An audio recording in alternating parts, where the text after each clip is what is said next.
Assalamu alaikum, everyone. My name is Shahad Murshid. I'm a third-year medical student. And today, along with Raffi, we'll be giving you guys the HNS OSPE review, inshallah. Now, I know you guys are probably rushing to watch this before the exam and cramming everything. So I'm not going to keep this intro too long, but I just wanted to say that we did try to make it as inclusive as possible.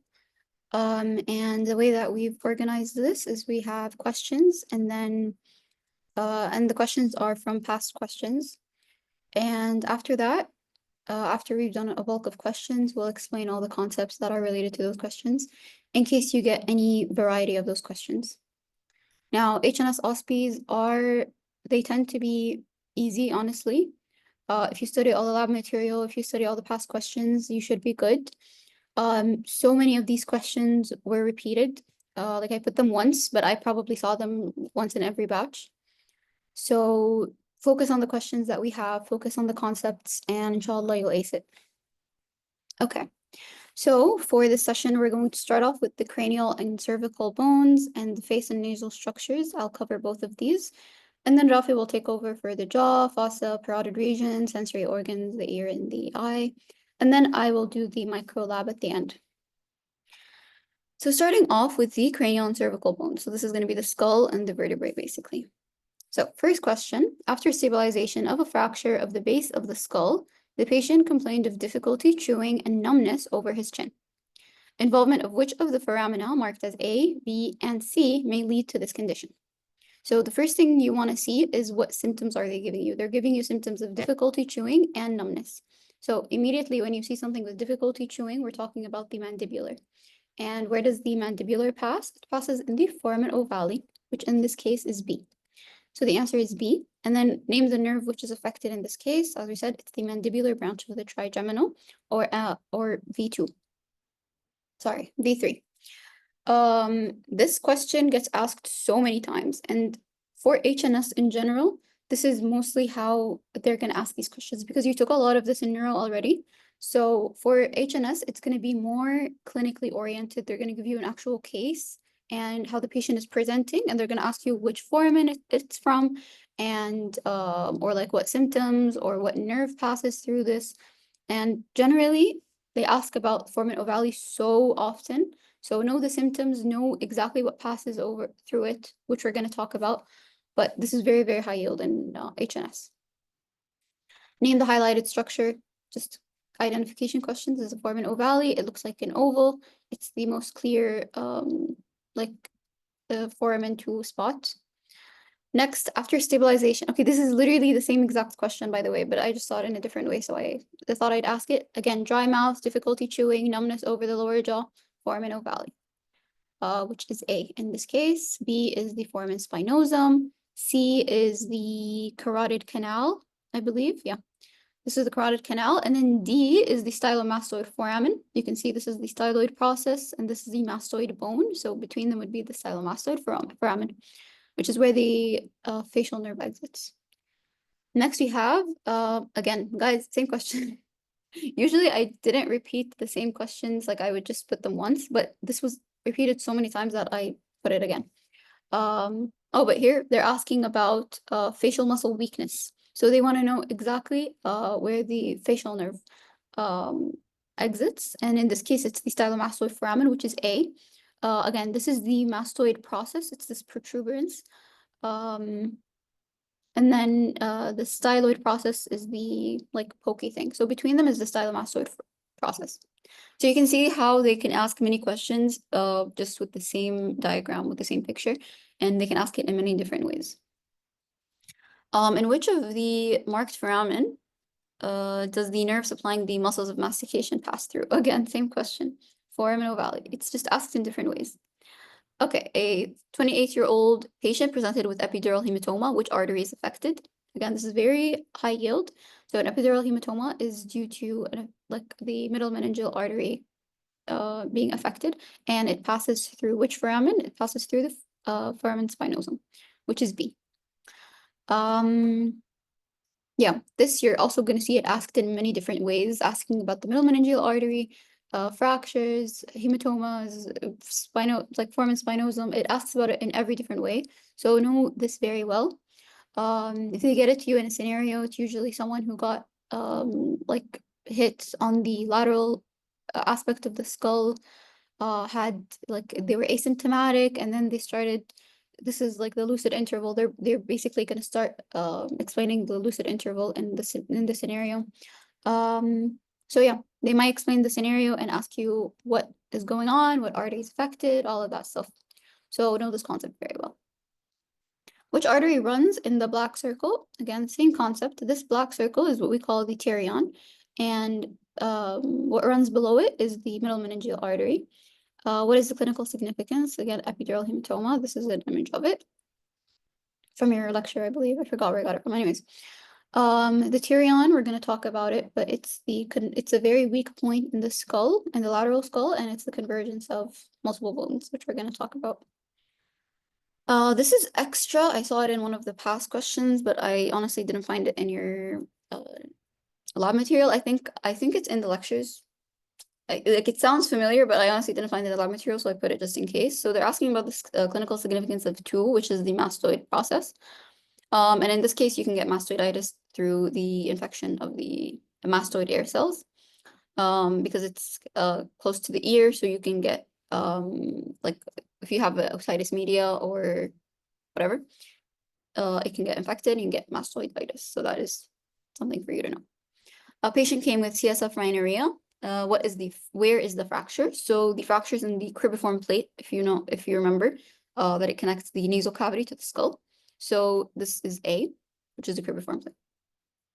What are the bones contributing to the formation of the marked structure? So again, they're marking the pterion, and they're asking you which bones are contributing to it. So from the picture, you have the frontal bone. So like just try to imagine it logically. This is the frontal bone, and this is the parietal bone, sphenoid, and the temporal. And this is what makes up the pterion. What artery passes deeply at this point? The anterior branch of the middle meningeal artery, again, as we said. Now, going into the actual explanation. So the skull is made up of 2 parts, the neurocranium and the viscerocranium. The neurocranium basically holds the brain. The viscerocranium is basically your face. So the neurocranium is made up of 8 cranial bones. You guys know this very well from neuro, I'm sure, so not gonna spend too much time on it. But you have your frontal at the front, and then the back you have two parietal, and then you have the occipital, and then you have the temporal on either side of your head, and you have the ethmoid and sphenoid. For the viscerocranium, you have 14 facial bones. Again, you guys, this is it's very intuitive. So you have your nasal bones, 2 nasal bones, 2 maxillary bones, or maxillary more like here, zygomatic, you have 2, lacrimal, think like lacrimation. So it's in the inner aspect of your eye. What else? You have your mandible, and you have the inferior nasal concha, which we're going to talk about. It's more in the inside. And yeah, these are the bones that make up your viscerocranium. Know how to like identify them, because they come up a lot, whether it's passageways of like arteries, nerves, or fractures, or it's throughout the whole block, and as you'll see. So, oh yeah, and we have the vomer, which again we're going to talk about in the nasal cavity part. Now, for the labeling, I put everything that they put in your lab material just in case they get any of it. And I highlighted the stuff that was mentioned in your objectives. So the anterior view, or the norma frontalis, you have the glabella. Literally never heard of that in my life, but apparently it's just a landmark between your 2 eyes. It has no significance at all, but it was in your objectives. And then you have your supraorbital foramen, which is for the passage of the supraorbital nerves and vessels. And then you also have the infraorbital foramen on the bottom, so supraorbital, infraorbital. For the infraorbital vessels, you have the nasal bone, obviously. You have the mental foramen for the passageway of the mental nerves and vessels. You have the mandibular symphysis. It's just like the protuberance in the the chin. What else? Then you have the superior orbital fissure for the passageway of all the like nerves and stuff related to the eye, which is like 3, 4, 6, and the 1. We're gonna talk about it. And then you have the inferior orbital fissure. So superior orbital fissure and inferior orbital fissure, they're usually not really seen from the anterior view. You have to be like more on the inside, but it's visible. Now for the lateral view, we have all the bones that we already know, the frontal, parietal, temporal, sphenoid, occipital in the back. And important about the temporal bone is it has a zygomatic arch. And this is the temporal, like the zygomatic process of the temporal bone. And then in the zygomatic bone itself, there is also a temporal part of the zygomatic bone. So it's the one immediately like close to the temporal bone. And together they form this arch.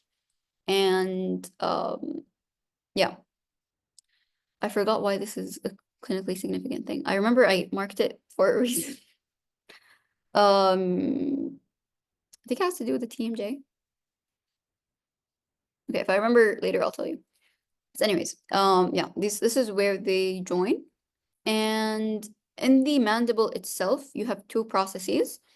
Raffi is going to talk more about this, but just to identify them. You have the condyle, mandibular condyle, and anteriorly you have the coronoid process. I always used to get confused which one is anterior, which one is posterior. And the way I remembered it was coronoid begins with C and ends with D. So like A, B, C, D, beginning of the alphabet, C and D.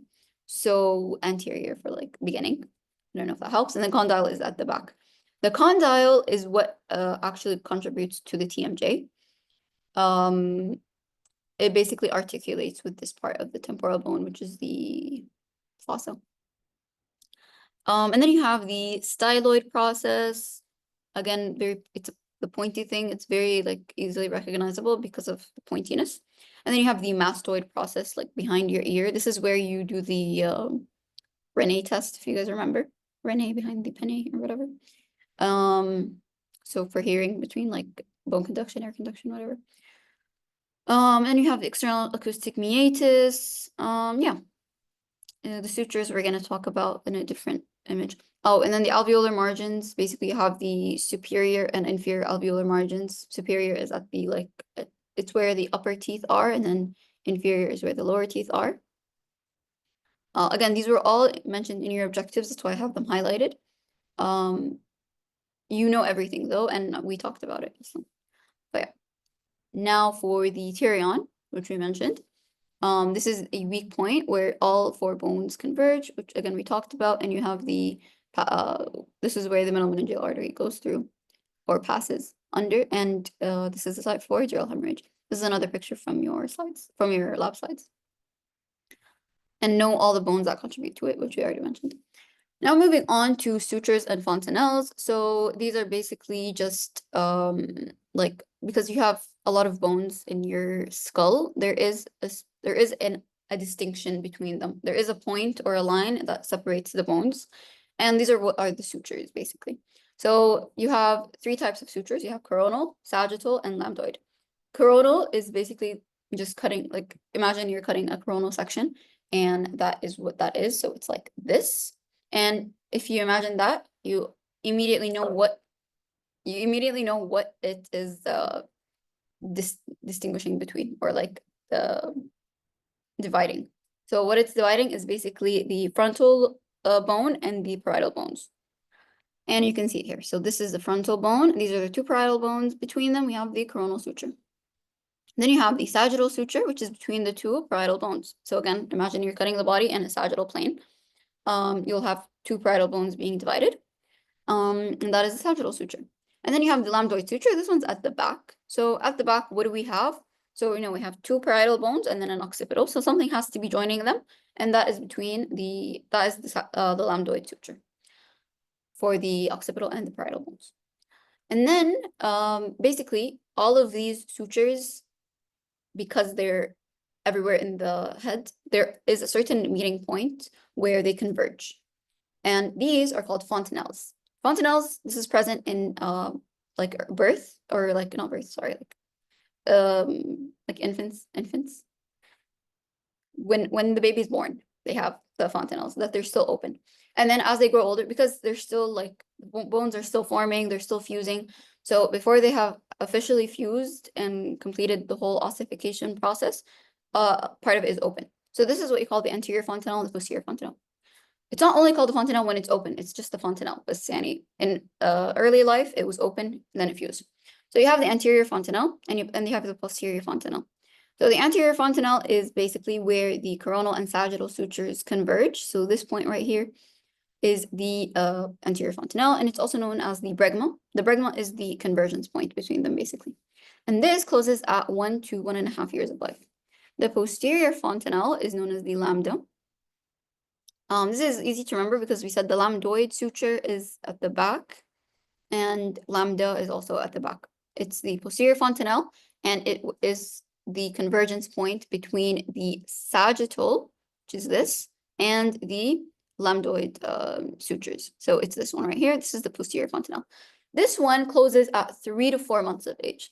Now, the way I like to remember why this one closes later, this one closes earlier than the anterior, as I imagine babies, they fall a lot, and especially when they're sitting, they can't really hold themselves up. So they would fall a lot on their back. And if they did, that would be extremely dangerous if their posterior fontanelle was still not fused, you know? Like they would fall a lot on that specific part of their head, and that wouldn't be good. But usually when babies fall on their heads, we're just like, yeah, it's fine. Like they're very short, so it's not really a big distance, and they usually don't get hurt. So that's how I remember it. And then a clinical note, these fontanelles, if you are dehydrated, you'll have basically they'll get depressed because they're not fused, so they'll easily just depress. And then if you have hydrocephalus, which is like excess fluid in the skull, you will have they bulge out. Again, they're very weak, they're still not fused, so they'll easily move with pressure changes in the skull. Next, we have, oh, never mind, we already talked about, okay. Next, we have the occipitalis, which is like the posterior view, and the verticalis, which is the superior view. These are just the sutures, again, as we talked about, but I just wanted to mark the stuff that they had in the objectives. There's something called a superior or an inferior knuckle line. I'm not gonna lie, I don't know what that is. I looked it up, I still don't know what it is. So you have a superior knuckle line and a inferior knuckle line. Let's memorize it, because it's in the objectives. I don't know why it is, honestly. There is no significance to it. And then you have the external occipital protuberance. This is the occipital condyle, where it will articulate with the C1 or the atlas. And then you have the sutures. Plus, I think you're experts in the sutures. Again, sutures and all of that. You know this. Okay, throwback to neural. I think you're all experts at this too. So you have the anterior, middle, and posterior cranial fossa. The anterior cranial fossa has the cribriform plate where you have the passage of the ophthalmic vein, or cranial, not vein, sorry, nerve, which is cranial nerve 1. And then in the middle cranial fossa, you have 5 foramen or canals where nerves and arteries and everything passes through. First, you have the optic canal, obviously for the cranial nerve 2, the optic nerve, and the ophthalmic artery. And then you have the superior orbital fissure. This one is pretty big because it carries quite a bit of nerves. Everything basically related to the eye, the orbit. So you have the trochlear, cranial nerve 3, no, the oculomotor, cranial nerve 3, trochlear 4, and then 6, which is the abducens. And then you have V1 of 5. So you have 1, 2, 3. No, never mind, wait. You have 3, 4, 5, 1, and 6. And then you have the foramen rotundum. These, I remember them as Ross in the order of them. So the first one is the rotundum. This one carries V2, or the maxillary branch of the trigeminal. And then, sorry guys, my window's open and I can see stuff going on. And then they have the ovale. Ovale, again, is very easy to recognize. It's shaped as an oval, and again, very high yield. Please remember ovale and what passes through it. So you have V3, or the mandibular branch of the trigeminal passes through the foramen ovale. And then you have foramen spinosum, again, also high yield due to the middle meningeal artery. And then in the posterior cranial fossa, oh, by the way, this is all in the sphenoid bone. And the anterior cranial fossa is through the ethmoid bone. So ethmoid, sphenoid, and then you have the posterior cranial fossa. And this is basically the temporal / occipital, like both kind of. And the passageways we have here is the internal auditory meatus, which is for everything related to the ear, so facial and vestibulocochlear. Facial passes through the ear, the whole pathway of it, it goes through the wall of the ear, whatever. So facial, ear, vestibulocochlear, obviously ear, hearing and balance. And then you have the jugular foramen for cranial nerve 9, 10, and 11. So also pharyngeal, vagus, and accessory. And the jugular vein, as the name suggests. And then you have the hypoglossal canal for the hypoglossal nerve, cranial nerve 12, and then the foramen magnum. This is where the brainstem passes through the spinal cord, the vertebral arteries, because the vertebral arteries pass through the vertebra, which we're going to see. So obviously they're also passing through the foramen magnum. And also the spinal root of cranial nerve 11. Okay. Now, the inferior view also shows some of these foramina. This is also like you could get questions showing this view as well. So the ones that they had highlighted, you have the mandibular fossa, styloid process. I told you guys it's the pointy thing, the mastoid process. In between them is the stylomastoid foramen. I think I marked it here. Yeah, I marked it here. So honestly, it's kind of more visible here. Anyways, wherever you see the like a protuberance, that's the mastoid process, and the pointy thing, which is the styloid, between them is the stylomastoid foramen, which is where the facial nerve exits. What else? This whole thing is the sphenoid. This is the maxilla. This is the temporal. You see these two things? I told you, you're looking at the temporal because of this, the arch, the zygomatic process.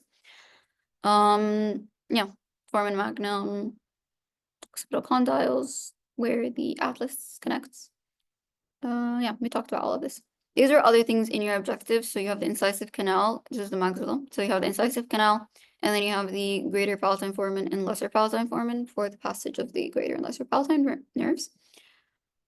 And then here again, same stuff also that was in your objectives. It was in your objectives for the base of the skull.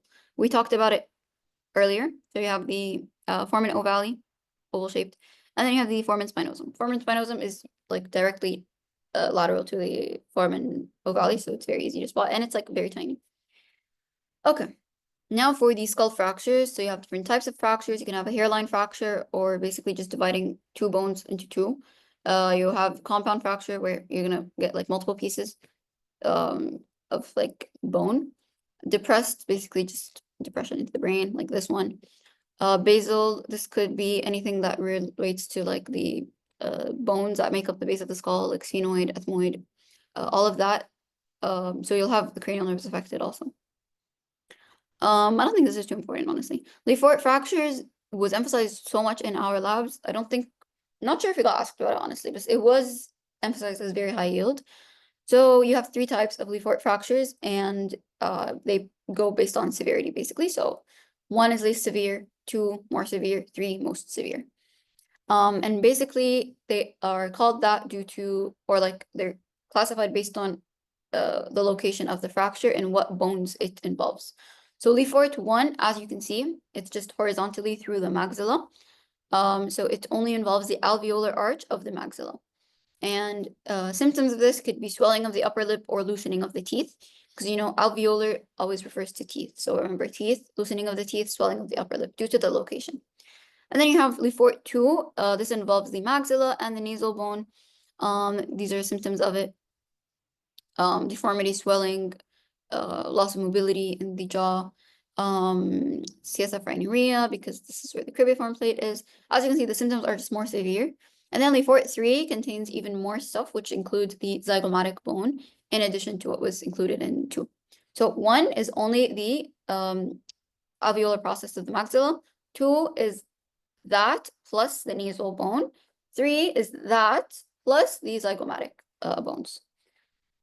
Symptoms are similar to 2. There is not much difference, except maybe because the zygomatic is more close to the ear, so you can have stuff related to the ear, like ear drainage and hemotympanum, which is basically blood in the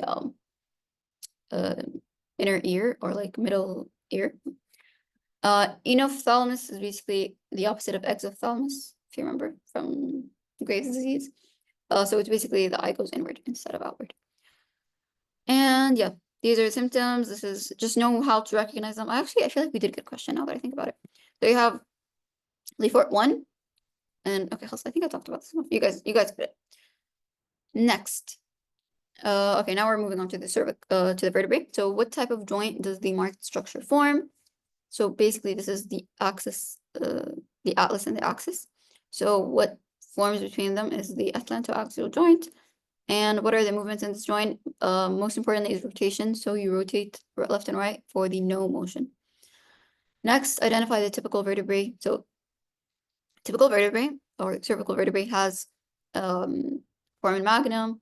It has vertebral canals, has bifid spinous process, all of that. So A is the typical vertebrae. What passes in the transverse foramen? We mentioned this, I think, before. So we have the vertebral artery and vein and the sympathetic plexus. So the cervical spine is made up of 7 bones or 7 vertebrae. 4 of them are typical, the 3rd to the 6th. The atypical ones are the first 2 and then the last. We're going to look at their features to identify why they're atypical. C1 is called the atlas, C2 is called the axis. The general features of all cervical vertebrae is they have a triangular vertebral foramen. They have a triangular vertebral foramen and they have bifid spinous processes. So they're basically like 2. Except C7, this is because C7 is transitioning to the thoracic vertebrae, so it starts to fuse to resemble the thoracic. And then you have the transverse foramen. So the typical cervical vertebrae, C3 to C6, vertebral body. This is the same one we saw in the question. These are the features of it. Yeah, you have the facets, you have the vertebral, the transverse foraminal, vertebral bodies, spinous processes. Know how to identify everything here because these were the ones in your OSPE slides. And then you have the atypical C1, C2, and C7. C1, importantly, the most identifying thing of it, the spinous process is not really there. It's mostly a tubercle. And it has these lateral facets and the superior facets and lateral masses. Yeah, these are the things highlighted in your objectives mostly. This is everything from your objectives, actually. And then C2, we have the dens, which is the odontoid process. It's just this like process here anteriorly. Now that's a way to also like identify it. You have these superior articular facets, and you have a bifid spinous process, and yeah. What else? Yeah, mainly that's it. And then for the C7, it is very similar to a cervical vertebrae, except that the spinous process is not bifid. It's elongated, horizontal, and pointed. So it looks like the C7. I mean, it looks like the thoracic vertebrae. And that's why it's considered atypical. Okay, moving on. Now we have the face, the nasal structures, and the pharynx. Let me just take a water break. Okay.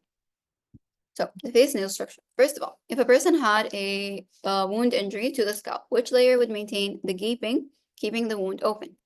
So this is again a very high yield. I saw it a million times.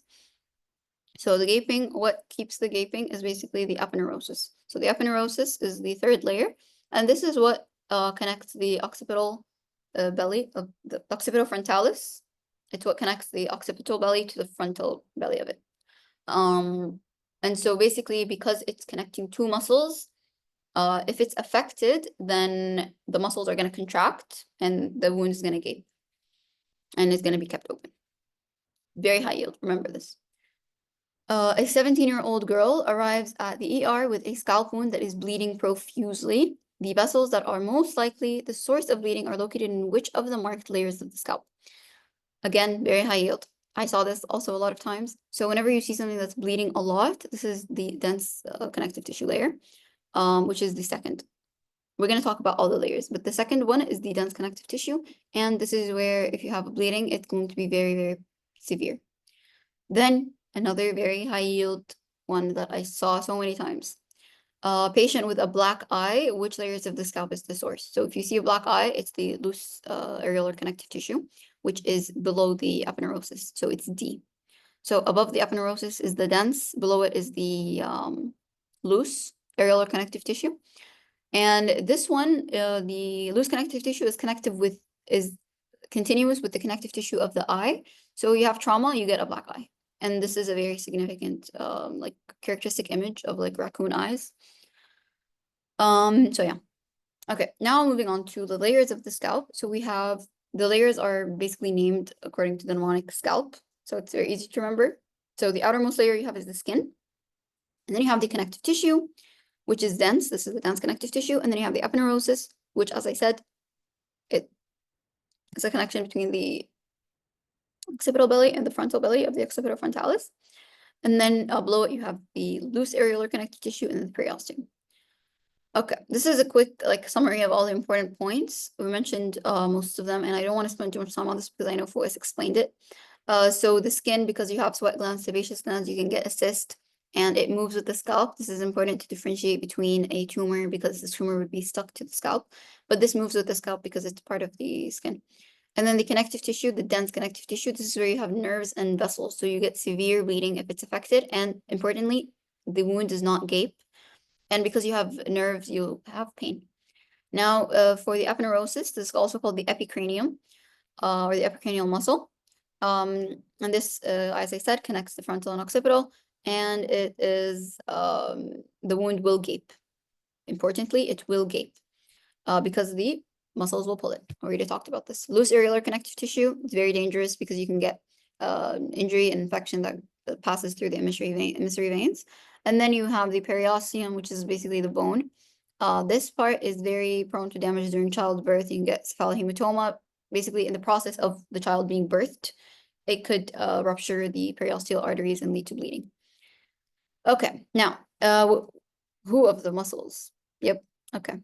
Which of the muscles labeled 1 to 7 is responsible for the action shown in the image on the right? Again, guys, I saw this a million times. So this movement is basically done by the buccinator muscle. So when you're pushing your cheeks outwards. So yeah, buccinator muscle, which one is it? Oh yeah, I'm sorry, whoops. Okay, yeah, so this is 4, the buccinator muscle.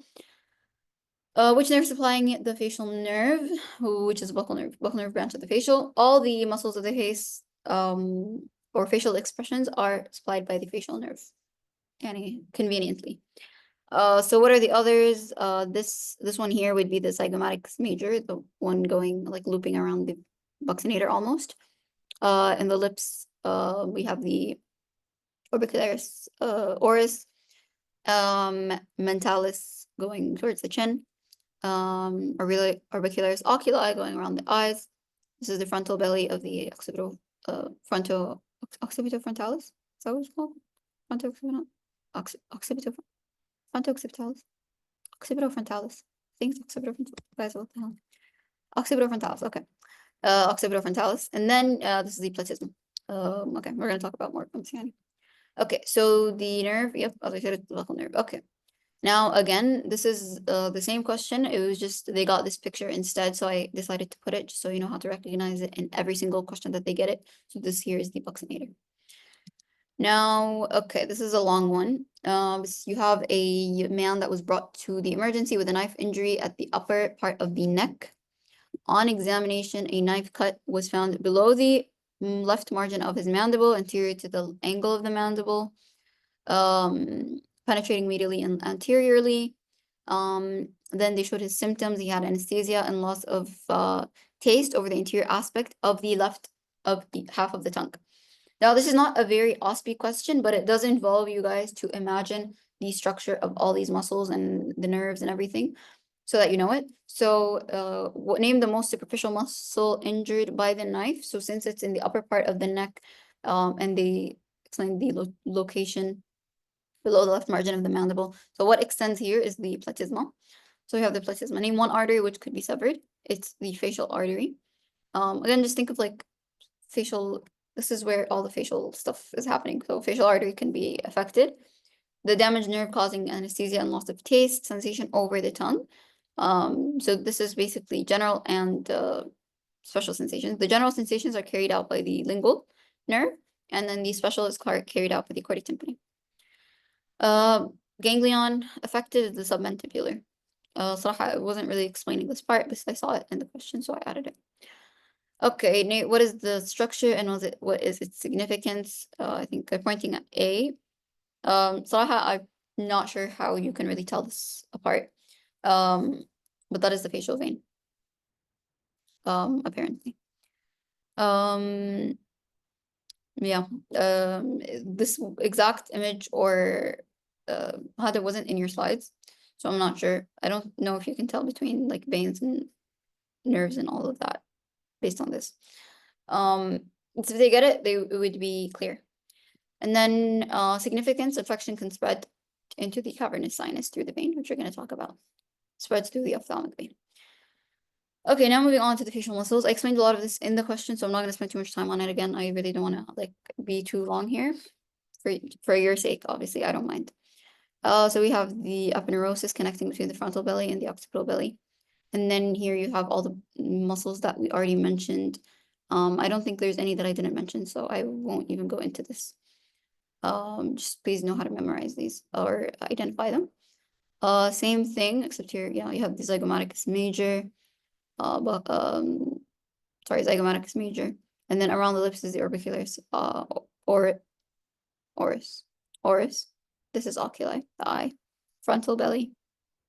Here in the chin is always mentalis. Same thing, but in a cadaver. Frontal belly, orbicularis oculi, orbicularis oris, and then the zygomaticus major. Okay, now for the facial nerve. I don't want to go too much into detail. I just put it because it's an important concept, but it wasn't really explained in your lab material. However, the pathway of the facial nerve is very important, so please review it for your exam. So it goes through the internal cuscumeatus, into the temporal bone, posterior wall of the middle ear, and then exits through the stylomastoid foramen, goes into the parotid gland, and then it gives off the terminal branches. Terminal branches are this mnemonic that Dr. Vlad gave, and I've never used another mnemonic, honestly. So to Zanzibar by motor car. Temporal, zygomatic, buccal, mandibular, cervical, and the names all make sense. Temporal is going toward the temple, or the temple, yeah, or like the temporal bone. Zygomatic bone, buccal, the cheek area. Mandible, it's literally lining the mandible. And then the cervical goes to the bottom. And because it's to the bottom, it's going towards the platysma. Keep that in mind for later. But yeah. This is a summary of the innervations of the facial nerve. So the sensory, we said, is it applies taste to the anterior 2/3 of the tongue via the chordae tympani. And the motor, all the muscles of facial expression are supplied by the facial nerve, as I said. Damage can cause Bell's palsy. You have the stapedius muscle in the ear. It also supplies it. It gives off a nerve to the stapedius as it's going into the middle ear. Damage can cause hyperacusis. The motor branches, we talked about it. Yeah, this is just like a quick summary for you guys. And if you want more, scan this. It has some good review notes if you want, like last minute. Now to the nerves on a model and a cadaver. So it goes through again. Above here is the temporal. Sorry, it's hidden. Okay, so here you have the temporal going towards the temporal, and then the 2 is going towards the zygomatic, so it's zygomatic nerve. Same thing here, zygomatic. And then 5 is the parotid gland. So this is where wherever you see all the muscle, all the nerves coming out of, this is the parotid gland because that's where the facial nerve passes. And then 4, it's going towards like the mandible, so it's the marginal mandibular. And yeah, buccal, I mentioned all of them, okay. Now for the nerves, more nerves. So we have the posterior auricular nerve behind the ear, auricle for ear, posterior auricular, behind the ear. And then you have the temporal going towards the temple, here temporal, and then you have the zygomatic going towards the zygomatic bone. And then you have buccal. And buccal always looks like it's kind of embedded in the cheek, and like it's very like you could kind of confuse it with like one of the ones near it, but the buccal always looks, I don't know, to me at least, it's always like very identifiable. It's going like this. I don't know. Because it's like piercing through here. And then you have the marginal mandibular, again, it's going through the course of the jawline, basically. Now the movements and the actions of the facial muscles, the occipitofrontalis, again, just imagine like the locations of them. So the occipitofrontalis, because it's like over here, it's supplied by the temporal and the posterior auricular nerve. So like all the nerves that are near it supply it, basically. Very easy to remember. The action would be to elevate the eyebrows just like this. So this movement is by the occipitofrontalis. Again, makes sense. The location of it, you can connect it with the action very easily. And then you have the orbicularis oculi, so it's around the eyelids, and the function of it is to close the eyelids. And then here, this is where you have the temporal bone stuff. So it's supplied by the temporal bone. Zygomaticus major, zygomaticus from the name, it's supplied by the zygomatic nerve, and it elevates the upper eyelid.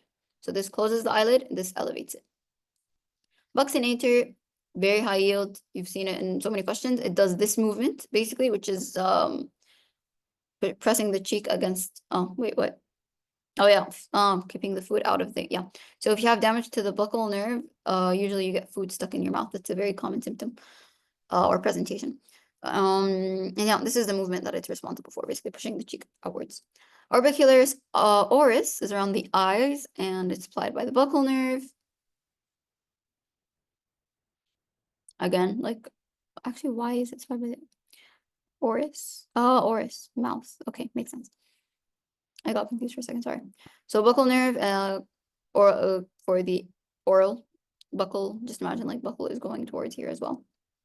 Mentalis is supplied by the marginal mandibular nerve. Again, mentalis, this is the mentalis right here, like the chin. Marginal mandibular is going towards here, so imagine it just going towards it and supplying it. Function of it is to elevate the mandible. And then platysma, which is like the muscle right here, this is for depressing the mandible. So imagine it like pulling to depress the mandible, and it's supplied by the cervical nerve, as I told you guys earlier. Yeah, that's it. And this is the function of it. These are all the functions, mentalis. So yeah. Just look at these pictures because they could get you one of the questions, just like we saw for the buccal, like this. They can get it for any muscle, honestly, but this is the most asked about. Okay, now we have clinical damage to the facial nerve. You can get Bell's palsy. This is how it looks. It's usually just going to be one of these pictures. And then for the arteries, we have the first in the back. Again, the names all make sense. So occipital at the back.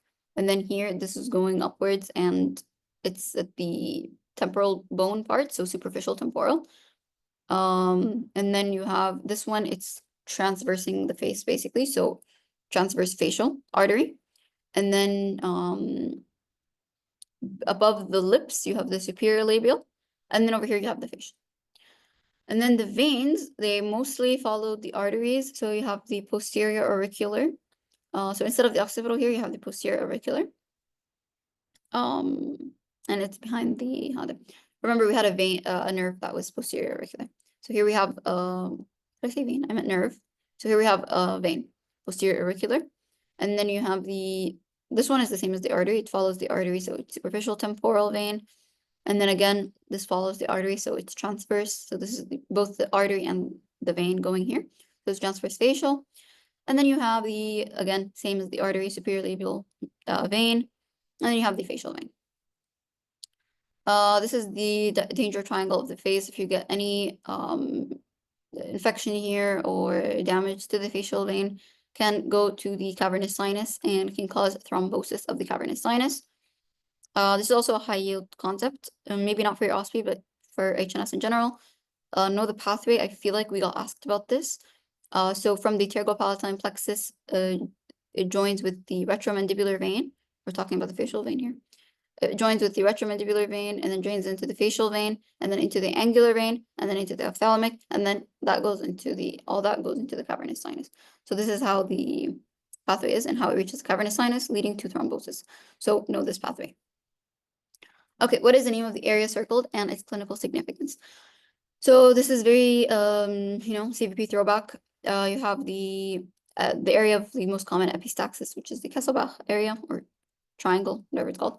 And yeah, which arteries that contribute to it? I saw this so many times. I feel like it's guaranteed to come. So you have the what's it called? The greater palatine or the sphenopalatine. What's called anterior ethmoidal, posterior ethmoidal. This is the ethmoid bone. So you have anterior ethmoidal, posterior ethmoidal. Sphenopalatine here, this is the sphenoid sinus, so sphenopalatine. And then here you have the labial, what's it called? Superior labial. This is the superior labial artery here. And then over here, this is the greater palatine. Yeah. So anterior ethmoidal, posterior ethmoidal, sphenopalatine, greater palatine. This is like the palate. And then this is the superior labial artery. All of these contribute to the epistaxis because it's this big area of anastomosis. So it can easily cause an epistaxis. Okay. Identify the sinuses in the picture. Where does B empty into? So A, this is the sphenoid sinus. This is very easy to identify. It just like by the shape of it, kind of looks like a ship or something. Like, you know, sphenoid sinus. And then this is a frontal sinus. It's at the front, so it's a frontal sinus. And then they're asking, where does B empty into? So B is the frontal sinus, and it empties into the middle meatus. Middle meatus, as you'll see, most of the sinuses empty into it. You have the anterior, posterior, ethmoidal, and the frontal and the maxillary, all empty into the middle meatus. Again, these are all very high yield points that is always asked. Name the structures marked as A and B. So A is the maxillary sinus, B is the nasal septum. Yeah, where does A drain into? The maxillary sinus, I just told you guys. It's in the middle meatus.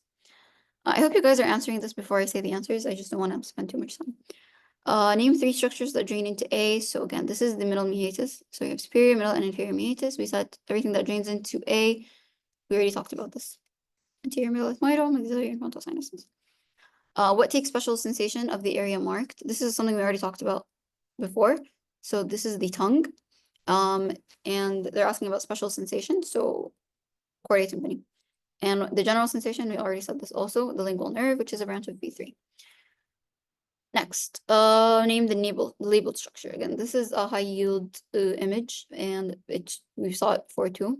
Maxillary sinus, give the site of its drainage. We already said where it drains into the middle meatus. Now, this is just another image showing you the same thing of the middle of the maxillary sinus.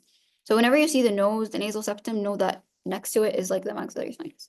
So this is the same thing here. This is the nose and septum and all that. So on either side of it is the maxillary sinus. Now going to the explanation, guys, I literally took this from my CVP OSPE slides that I gave to first years because you guys are taking the same exact thing again. Obviously I tried to like edit it to fit your material, but yeah, I just saved myself a lot of time. So yeah, you have the nose and paranasal sinuses. The nose has 2 regions, the main region, the respiratory region and the olfactory region. This is the vestibule, which is like the entrance of the nasal cavity.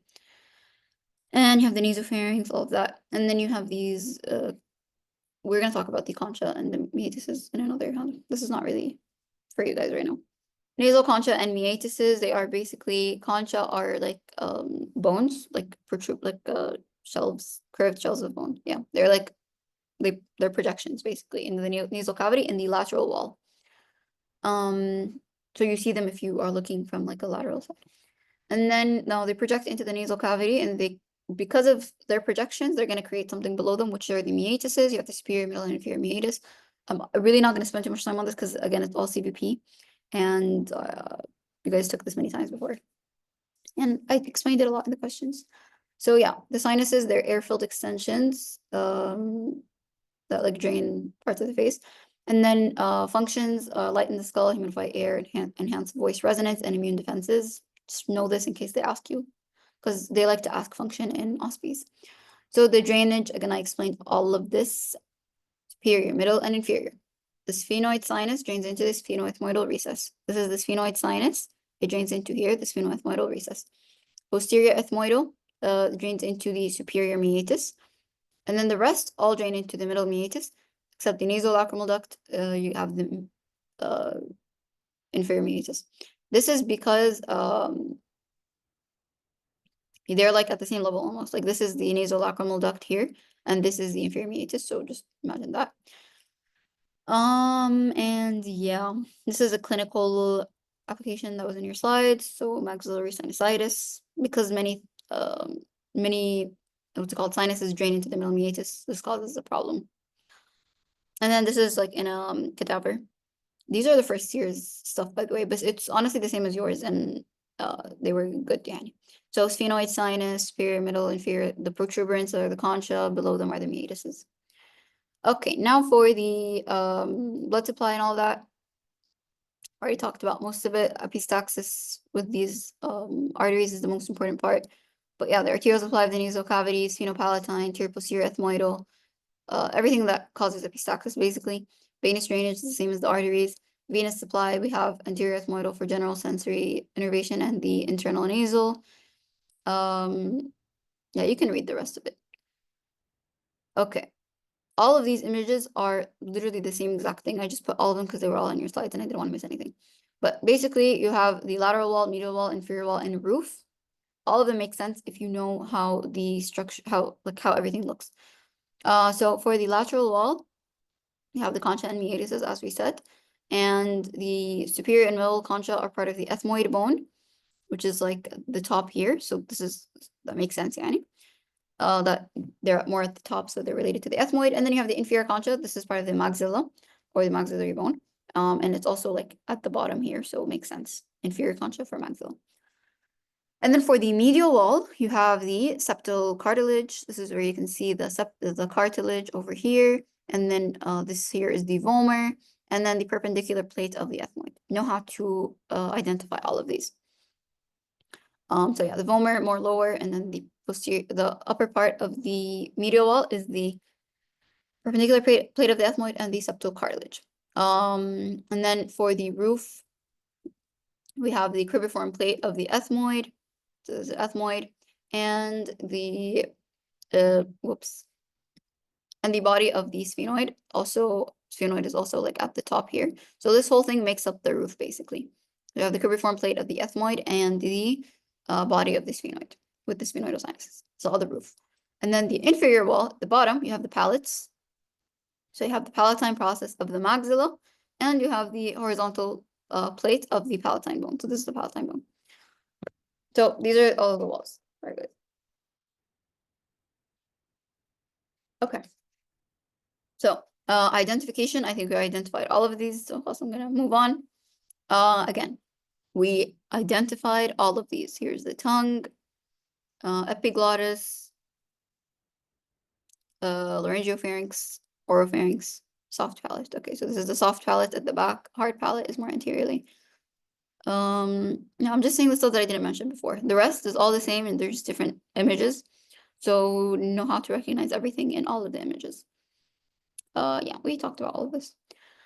Now this is it in a like cadaver or like a whatever they call it, the plastinated models. Again, superior, middle, inferior concha. Below them is the meatuses, frontal sinus, sphenoid sinus, ethmoid bone, making the roof, maxilla at the bottom, the tongue, epiglottis. All this stuff is the same. I think you guys are good with this. This is just another cut. So this is like you're cutting the body like this. So you have, this is the image that I showed you guys earlier. So the nasal, like we saw in the x-ray. So this is the nasal septum. And as I told you guys, immediately next to them is the maxillary sinuses. And you have the ethmoidal cells. This is the optic nerve. And then again, superior, middle, and inferior concha. They're the protuberances from up to down, superior, middle, inferior. Very easy. Below each of them is the meatus. Superior concha, below it, superior meatus, so on. Again, this is, I don't think anything new here. Yep, same stuff. Okay, now these are just radiology images of them. Again, they could also bring these. So frontal sinus, ethmoidal sinus, and the maxillary sinus. Frontal, ethmoidal, maxillary. Just know how to identify these. Here we have the cribriform plate and the maxillary sinus on each side, the nasal septum. This is what we saw in the image, in the question. Now moving on to the larynx. Again, these are still the same slides, by the way, as first years. So for the larynx, you have different parts. You have the supraglottis, glottis, and the subglottis. The glottis is what contains the vocal cords, and that is the main function of the larynx. It's the voice box. You have different cartilages in the pharynx, in the larynx, sorry. So you have paired and unpaired cartilages. Unpaired meaning they only come as one. Paired, there's two of them. So unpaired, you have the epiglottis, thyroid, and cricoid. Epiglottis is what we all know. This whole thing here is the epiglottis, basically. And it covers the glottis during swallowing. The thyroid is the anterior cartilage. It's the big thing here. This is the thyroid cartilage, very easy to spot, and it's anterior. How do you know you're looking anteriorly? Is because of these cricoid cartilages, which are the rings. You know that you're looking anteriorly, and you know that above it will be the thyroid cartilage. Then you have the paired, which is the arytenoid. These are the arytenoid cartilages, and they are posterior. As you can see here, you can tell that you're not in the anterior part because you don't have the rings. So this is the arytenoid. Yeah, these are the cartilages that you guys had in your lecture. There was others in the first years, but I'm not going to explain it. Now, for the muscles, again, you guys took this before. And I barely added anything, honestly, from the first year slide, so that says a lot. You guys should already know this. So for the posterior cricoarytenoid, this is obviously in the back because it's the posterior cricoarytenoid, and the function of it is abduction of the glottis, and nerve supply is the recurrent laryngeal nerve. I used to remember this by like posterior, like if you want to abduct someone, like kidnap, you're gonna go through the back door. So posterior. And you're more likely not gonna go back, so you're not gonna recur. I don't know if that helps, but yeah, recurrent laryngeal nerve. But yeah, anyways. Abduction, okay, yeah. Also functions, you know this. So because they abduct the vocal cords, that's the function of them, is to basically pull them apart. If you don't have this function, vocal cords are gonna be like this. So you're gonna have hoarseness in your voice. Like you're not gonna be able to bring out sound as clearly. So you have hoarseness. And the recurrent laryngeal nerve is vulnerable because it loops around the aortic arch. So it's vulnerable in a PDA, patent ductus arteriosus, or a left subclavian artery surgery because they're very close in proximity. Cricothyroid tenses the vocal cords, and it's supplied by the superior laryngeal nerve. This is the only muscle that's supplied by the superior laryngeal. Everything else is by the recurrent laryngeal, so remember that. So it tenses the vocal cords. So if you're not, the tensing basically is responsible for making the pitches of your voice. So like high pitch, low pitch. So if you don't have this, then you're gonna have a monotonous voice. Now, okay, these are other muscles that were mentioned: thyrohyoid, transverse arytenoid, oblique arytenoid, and vocalis. For the identification of them, first of all, you have the posterior cricoarytenoid. We said it's posterior. So as soon as you see these rings, you know you're not gonna find the posterior cricoarytenoid here. You're gonna find it in the back. So these two are the posterior cricoarytenoids. Then you have the cricothyroid. Cricothyroid is there are also two muscles, but they're anteriorly, so they're opposite of the posterior cricoarytenoid. They're here, and they are literally, as the name suggests, they're attaching to the cricoid cartilage and the thyroid cartilage, so cricothyroid. And also, by the way, the cricoarytenoid, it's attaching to the cricoid cartilage and the arytenoid. So all the names make sense. And then you have other muscles. You have the thyrohyoid, you have the transverse arytenoid. This is the transverse arytenoid. It's going transversely. Oblique arytenoid is crossing over them obliquely. So this is the oblique arytenoid. Vocalis. Honestly, no idea what that is. I don't think it's that important. Yeah, this is epiglottis again. I think you guys are good. More pictures from your lab, because I got everything I told you guys. So you have arytenoid cartilages posteriorly, so you don't see any rings. You have the cricoarytenoid muscles, or posterior cricoarytenoid. And then this is the arytenoid muscle, or the transverse arytenoid. Hyoid bone, epiglottis. This is the thyrohyoid connecting to the hyoid bone and the thyroid cartilage. Cricoarytenoid, or not posterior, actually. This is anterior. Cricothyroid, sorry, not cricoarytenoid. So it's attaching to the cricoid cartilage and the thyroid cartilage. So, Assalamu alaikum. Good morning, good afternoon, good evening, whenever you're listening to this. And my name is Raffi. I'm a final year medical student. And today, along with Shahad, I'm going to be explaining to you guys some stuff for the head and neck exam, OSPE. Now, this is the first time I do an online session, so I feel like I'm going to be recording this in the same way that Dora speaks to people. So, yeah, can you say jaw, fossae, and parotid region in Spanish? Anyways, so yeah, let's just get right into it. So I like to start off with a question, and I like to keep the questions as relevant to you guys as possible. So we have this question over here. What is this called? Straight up OSPE questions are like that. So what is this called? And I mean, so this is the zygomatic process over here. And what's behind it? Okay, so that would be the pterygomaxillary or the pterygopalatine fossa. Okay, and then what does it contain? So what do we have in this fossa? Effectively, this is pretty much the whole topic right here. If you know what this is, what its borders are, what does it have inside? And then what does it communicate with? So this is the, like we said, the pterygopalatine fossa. Okay. And the thing is with the pterygopalatine fossa, the word fossa essentially means depression, it means tube, hole, etc. So it's a depression, okay? Kind of like most of you when you have to study for an exam, but it's composed, but this depression is kind of a misnomer because it's more of a tube. So over here, this number 2 is the pterygopalatine fossa. Outside of it, it's covered by something called the pterygomaxillary fissure, and inside of it, it's connected to something called the sphenopalatine foramen. Okay, so effectively, again, like we said, it's a tube, and the tube itself on the outside of it is surfaced by the pterygomaxillary fissure. The inside of it is by the sphenopalatine foramen. Next to it is something called the infratemporal fossa, which is another one of the topics I'll be explaining to you guys. But yeah, like we said, we have to understand its boundary, what it is, its boundaries, its contents, communications. So then we go into the topic of the boundaries, right? So I know they're written here, but they need a little bit of explanation. So lateral to this is the pterygomaxillary fissure. Medial to it is the palatine. Anterior to it is the maxilla. Posterior to it is the sphenoid, and the roof of it is also the sphenoid. So let's understand a few things. And so this is a sagittal view of the neck of the head and neck. So effectively, we're looking at this from right here. So when we say anterior and posterior, we don't mean anterior and posterior to you. We mean anterior and posterior in the sense that we're looking in a sagittal plane. So anterior would be over here, and posterior would be over here. So the anterior part is the maxillary bone, is the maxilla bone, and the posterior part is the sphenoid. And the sphenoid, we have the greater wing, which makes posterior. It also goes and forms the roof. And the roof is formed by the body of the sphenoid. So we have the sphenoid, the maxilla. There's not really a floor. Okay. So what about medial and lateral? Well, when we say medial and lateral, again, we're looking from this side. So medial to you would be closer to your face, and lateral would be away from your face. And what's medial and lateral? Right here. The pterygomaxillary fissure, the sphenopalatine foramen. Okay.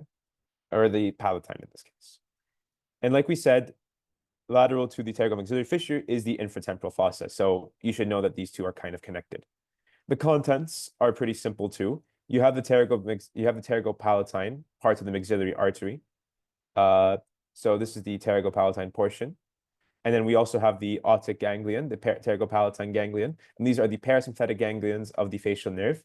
And then you also have the V2 maxillary nerve. So this is the maxillary branch of the trigeminal nerve and its alveolar branches over here, right? So pretty much that's that. So now we've answered the first two questions. What is this? What's inside? Right here. The pterygopalatine maxillary artery, the maxillary nerve, specifically the zygomatic and alveolar branches, and then the pterygopalatine ganglion or the otic ganglion. Moving on to communications, this is pretty much a lot of memorization. And there's not really much of a way to simplify it, but just by communication, there's some sort of tube or there's some sort of way where something goes to something else, right? So laterally, again, we still use the same directions where lateral means away from and then medially means towards. So medially goes to the nasal cavity, okay, and it has a nerve, artery, and vein. Laterally, infratemporal fossa by the pterygomaxillary fissure, anterior superiorly to the orbit, posterior superiorly to the medial cranial fossa, posteriorly to the external base of the skull, and then inferiorly to the hard palate. And again, we can kind of visualize it in some sort of way. Or if we were just to look back at this, okay, well, so we said that laterally was the infratemporal fossa, and then medially was the nasal cavity. Well, the nose is over here, and the infratemporal fossa we can kind of see over here. So that explains two communications. And then we said antero-superiorly. So antero, front and up. Oh, we're at the orbit. Subhanallah. And then if we go posterior superiorly, oh, we're at the middle cranial fossa. Subhanallah. So yeah, just try to think of it this way. Hard palates and posterior were the only things we didn't say. So, oh, what do you know? If we went down, we're at the hard palate. And then That's pretty much it. So try just make sense of it. It's anatomy at the end of the day, right? So now we ask this question, what are the borders and what are its communications, right? So you can try answer this on your own. If you don't know the answer, these are the communications. So see if you got them correct. And these are the borders over here. So yeah, inshallah, you got them all correct. Let's move on to some other questions. All right, so that's the pterygopalatine fossa. Now, there's not too many questions about it, but so we're going to move on to our next topic. So right here, I want you guys to identify what is A, what is B. And on top of that, I want you to identify this over here and this hidden structure over here. Okay, which are pretty much A is this and B is this as well. Okay, so I'll give you guys a second. All right, so A is the medial pterygoid muscle. This is a muscle of mastication. And B is the lateral pterygoid muscle, which is another muscle of mastication. So this is the left lateral pterygoid. This is the right lateral pterygoid. This is the right medial pterygoid. This is the left medial pterygoid. How do I know it's medial? How do I know it's lateral? This is medial. This is lateral. It's anatomy. It just, you have to make it make sense. Play it. And then there's another question over here.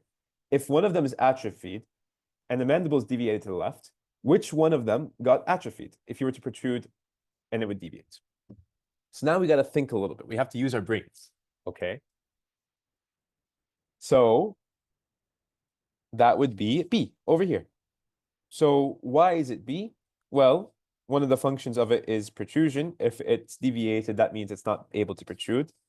And again, we'll see this more when we get into the structure and function of these muscles of mastication. So let's go over here. Now, the temporal and infratemporal fossa, it looks like a lot of words, but I tried to simplify it for you guys because again, they're rarely ever asked about. And honestly, this table is all you need because it tells you the borders, it tells you the contents. You don't need to worry too much about communications, but let's like a little bit of sense of some things. The temporal fossa, think of the temporal bone, right? So it has to be next to it. And then when you add the word infratemporal means under the temporal. So the fossa that's under the temporal fossa. Okay, and that would be right around here. So behind the zygomatic and then right in front of the pterygomaxillary fissure, which is connected to our pterygopalatine fossa. Okay, so this right here, just pause, try to memorize it. Again, I'm trying to do this more like a YouTube video instead of just yapping. But yeah, again, they're rarely ever asked about. I don't think they ask much about the borders themselves, but they are there in the off chance that you guys happen to get asked questions about these. So, Bitofi. Okay, now this they do ask about. This is called the TMJ, the temporomandibular joint. So let's think logically. This is the joint. It's a connection of two articular surfaces, temporal bone and the mandibular, or the mandible. Mandibular. Anyways, so this is a hinge type of synovial joint. It's the mandibular fossa connected to the articular tubercle superiorly from the temporal bone, and then the head of the mandible inferiorly. It's a loose fibrous joint. Articular disc separates them. I mean, this is just your lab file, by the way, but I tried to change the wording a little bit, but you know, I left the periods. I left that one period, and so not too much. But yeah, so this is just information about the joint. If there's anything you really need to know, right here, what are the articular surfaces? So it's the mandibular fossa, the articular tubercle of the temporal bone, and then the head of the mandible, and yeah, that articular process. So let's take a look over here. Apparently, you're also supposed to know the maxillary nerve. They may ask you a few questions here. So this is a diagram to show you the maxillary nerve, معلش, mandibular nerve. I don't know why I wrote maxillary here. Please ignore that. But anyways, we have the mandibular nerve. This is the third branch of the fifth cranial nerve, the third branch of the trigeminal. And right over here, because you know the trigeminal has three main branches. It has the first branch, which is the occipital. You have the maxillary, and then you have the mandibular. So this is the mandibular branch. Ignore maxillary again. Can I just draw over this just so like no one, this is taking way too much effort. Yeah, okay, good. This is the mandibular, not the maxillary. Play it. We can see this, it says mandibular. So yeah, and you know, there's branches that go into different places. So you have For example, over here, you have a nerve that goes to the masseter, you have a nerve that goes auriculotemporally, you have a nerve to the mylohyoid, and if you couldn't tell, it goes to the mylohyoid. Lingual nerve, inferior alveolar. Alveolar has something to do with the teeth. So the branches kind of tell you where it's going to be. So if you know where some anatomical structure is, you know where the nerve is going to go. So for example, you know that the medial and lateral pterygoids are over here. So you have the nerve to the pterygoids, right? And then here, you know, alveolar, well, they usually refer to teeth as, you know, they use the word alveolar a lot with teeth. So they have to go to the inferior alveoli, so the bottom teeth. And then this is called the mentum. So you have the mental nerve. And you have this nerve is going to go to the mylohyoid, which is down. So it's, you know, it's going to go there. So try to correlate whatever branch with the anatomy. And then this right here, these are my notes. These are notes I literally just picked 5 minutes ago from Springer. But basically, this is the branch you need to know. Good luck reading the handwriting, but this is not handwriting, so it should be a lot more clear. So again, they expect you to know this, the mandibular division, and it has an anterior and posterior. Anterior goes to these, posterior has other divisions like the auriculotemporal, lingual, and then inferior alveolar, and then so on. So pause your screen if you'd like to read this, and then you could just look up trigeminal nerve branches Springer, and you should find this exact same picture. Play. Oh, that's still there. The Giga. I gotta erase that. Oopsies. Clear my drawings. Nice. Okay, I'm good with technology. So yeah, the thing I was talking about earlier was the temporomandibular joint. So over here we have it's the temporal bone and the mandible, and then this is the mandibular fossa, which is also connected to them. So you have the articular tubercle of the temporal bone, and then you have another process over here. And if you look at this image, it's called the condylar process, the condylar process of the mandible. So the condylar process of the mandible, as well as the articular tubercle of the temporal bone, they connect and form the temporomandibular joint. Okay, and there's some other structures over here. This is zygomatic arch. I think if there's anything in the face you should know by now, it's a zygomatic arch. It's best. You know, no need to complicate it. Anyways, we have the coronoid process over here. This is the angle of the mandible. And then there's some muscles over here. You have the buccinator. And it's very important that you remember the buccinator is not a muscle of mastication. The buccinator is a facial, it's essentially a muscle of facial expression, and it's controlled by the facial nerve. They ask us about this, you know, in 5th year.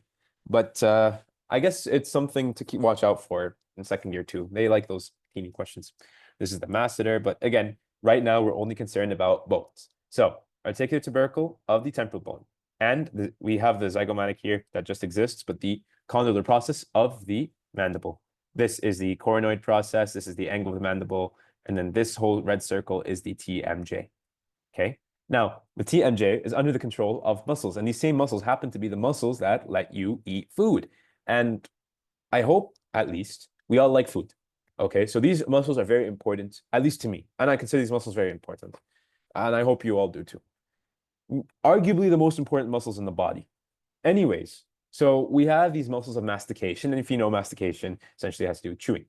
So some of the things we can do, we can elevate, we can depress, we can protrude the chin. Sure, or retract the chin. And then we can do lateral movements like grinding and chewing. Okay, so how did I do all that? Well, you got muscles to do all that for you. So let's take muscle by muscle. So I want to take the temporalis and the masseter together. The reason I want to do that is if you notice, the temporalis and masseter are together all the time. So if the temporalis does something, the masseter does the same thing. Okay, so the temporalis and masseter together, they elevate the mouth, which means they close the mouth. They they retract the chin, and they do the lateral movements. Okay, so that's 3 things. 2 muscles that do 3 things: the temporalis and masseter elevate, protrude, retract, elevate, retract, and they do the lateral movements, grinding and chewing. Play it. And then the other muscle are the pterygoids. So really, we have 5 muscles technically, but suprahyoid is only in one thing, which is depression. So the medial pterygoid is part of elevation. The lateral pterygoid is part of depression. Together, they do 2 things. They do protrusion and they do the lateral movements. Okay. So the opposite side does the movement. Okay. And again, I will take us back to the very first question so we can explain this again. So medial pterygoid helps temporalis and masseter. lateral pterygoid is involved with depression along with suprahyoid. Protrusion is by both of them. And the lateral movement is by the pterygoids of the opposite side. Okay? So temporalis and masseter are always together. Along with the medial pterygoid, they elevate. Lateral pterygoid and suprahyoid will depress. Protrusion is by the pterygoids. Retraction is by the temporalis and masseter. And the lateral movements are done by the temporalis and masseter on the same side and the pterygoids of the opposite side. Okay? So let's go back to this question over here, right here. So if one of them is atrophied, which one will be deviated to the left during protrusion? So yeah, let's recap. This is the right side. This is the left side. And we know because if you look at the angle, I believe I mixed them up last time. I said this was right, this was left. I apologize. This is right, this is left. So if this is atrophied, it'll go to the other side. That's simple. And it could be the medial pterygoid, not necessarily the lateral, just the lateral pterygoid. It can also be the medial pterygoid, but it's the opposite side. So if it deviates this side is affected because it can't pull it to the other side. So yeah, here are the muscles again. So this is the masseter. This is the temporalis. Temporalis comes from temporalis, masseter meet together. And then you have the buccinator. We said this was not a muscle of mastication. This is a muscle of facial expression. And then if you look inside, we have the medial and lateral pterygoid. So this is the medial pterygoid because it's medial, and this is the lateral pterygoid because it's lateral. And yeah, we have some random bones here, like the mandible, the zygomatic arch. And again, at this point, you should know that this is the zygomatic arch. So they also expect you to know this on a cadaver. So if we were to look at this cadaver over here, you have the temporalis muscle and the masseter. The buccinator is inside muscle of facial expression. We don't really see the pterygoid muscles in this because we'd have to look at them from the inside. So the same way this image, the same way this image is, it's better to visualize them from the inside. And yeah, you have the facial artery over here. Pretty much, yeah. And this is the TMJ over here because you have this is the coronoid process, which means this has to be the condylar process. And then there's the articular tubercle of the articular process of the temporal bone, and then the zygomatic arch should be somewhere. Whatever. Okay, so here I'm asking you a question. Name all the muscles of mastication that we talked about. And then I'm asking you specifically, what's the function of the lateral pterygoid? So we had 5 muscles of mastication, okay? You have the temporalis and masseter, which always do the same thing. You have the medial and lateral pterygoid. So 2 pterygoids, 2 muscles that do the same thing. And then the suprahyoid, it's there. Now, are they going to ask you to name every single muscle of mastication? Probably not. They may ask you to name 2, 3, maybe 4. If you're going to name 4, stick with the first 4. The pterygoids, the masseter, and temporalis. Okay? And if they're 5, suprahyoid.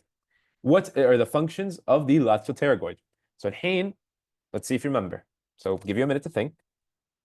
Okay, so the lateral pterygoid, we said, does 3 things. It will depress the mouth along with the suprahyoid. With the medial pterygoid, it will protrude the chin, and it's responsible for lateral movements on the opposite side. Okay, so that's the lateral pterygoid. Now, we're asking you to name, what is this red circle? What is this joint? Okay. So that would be the temporomandibular joint. Excellent. Now, what are the articular surfaces of this joint? I know it's not just in here, but I'm asking you, what are the articular surfaces of this joint? Okay, so that would be the temporal bone as well as the mandible. Okay, because temporomandibular. And then specifically the condylar process and the articular tubercle. Now we go to question B. Name 2 muscles that elevate it. Okay. So if you remember elevation, we said there are 3 muscles that did it.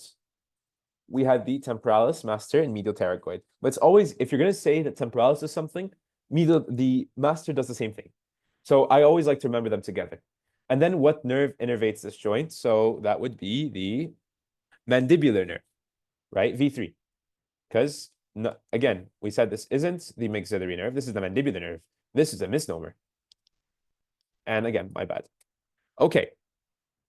Here's another question. So I guess this is it for the infratemporal fossa, the TMJ, and muscle mastication. There's not too many questions. I actually had to make up some just in case you're asked about them because they are part of your lab material, but they're not very common questions. Here we get a little bit more common. So you get a patient. He had a head and neck surgery, and the surgery itself was done near the upper molars. So they're asking you guys here, what nerve was affected? Okay. So what do you think? They're doing face surgery. They touch the nerve near the molar. So there are multiple right answers for this, but I'm trying to push for facial nerve. Why? Why am I pushing for facial nerve specifically? Because facial droop. That's a symptom, you know. You touch the facial nerve, boom, droops. Okay, now we're talking about the facial nerve. We know the facial nerve has branches. So what branch of the facial nerve? So you can kind of guess if you know the facial nerve. You do, like, for example, there's this little trick I'll show you with my hand. But if you know the facial nerve, you have to think, okay, near the upper molars, oh, probably the buccal branch. What branch does this pass through? Okay, so now we're thinking, what gland are we talking about here? And that would be the parotid gland. And then name one reason the surgery was done. So you can literally name any sort of disease that affects the parotids. Preferably pleomorphic adenoma, because it's a cool word. But yeah, so when we get to the facial nerve, I'll show you guys the hand trick. That will help you remember it. And yeah, it's really useful. Okay, this is the parotid region. Wow, very cool. Oh yeah, great. It's right here. Perfect. I can explain it to you early. So this is the parotid gland. The parotid gland is a salivary gland. The duct opens in near the second superior alveolar area. And yeah, so we have some blood supply that goes through it, the external carotid, and some of its branches like the posterior auricular, transverse facial, the maxillary artery, and then the superficial temporal artery, or superficial temporal artery. Same venous structure, kind of mimics the same facial vein, maxillary vein. And that's all stuff right in front of you. So those exist. Now, in terms of how important it is to identify them, I don't think it's too important, but again, never know. Okay. What about what's going on over here? So this is the facial nerve. The facial nerve is very important. Shahad may have already covered it, but I want to show you guys a cool trick with the hands. So you have your thumb, you put that to your forehead, like put that facing your forehead. Okay. And then you have another one, you put it at the level of your nose.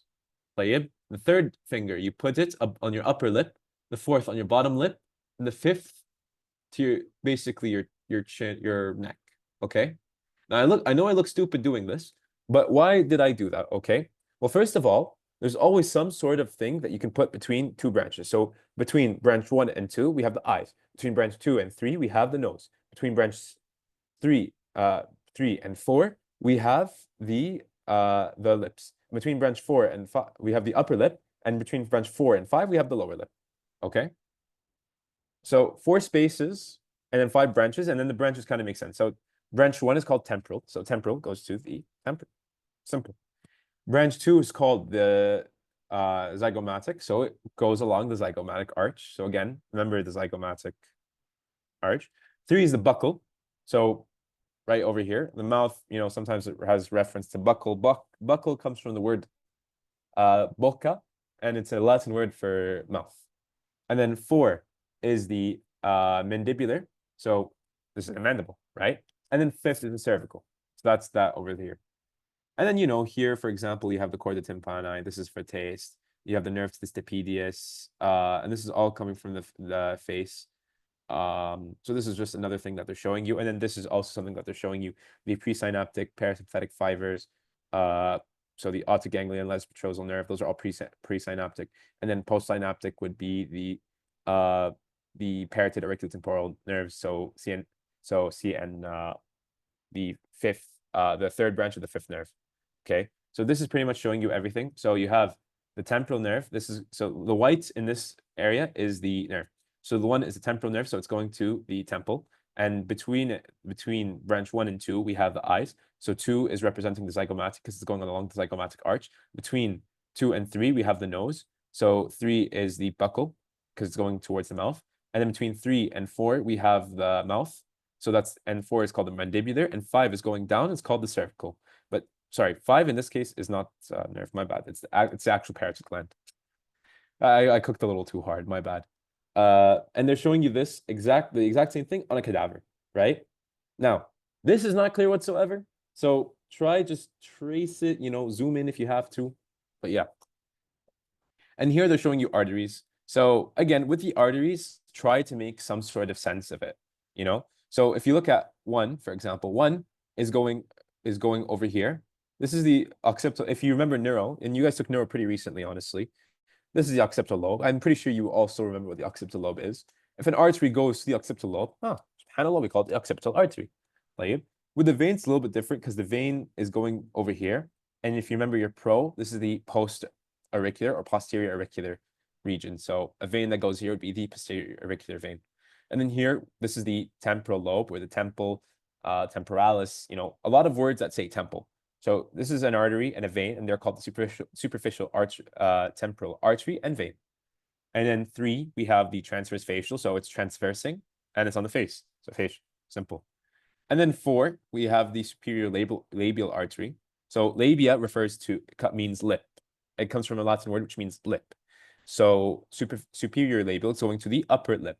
And then 5, well, it's the face. So it's not transverse, but it's on the face. So we call it the facial artery.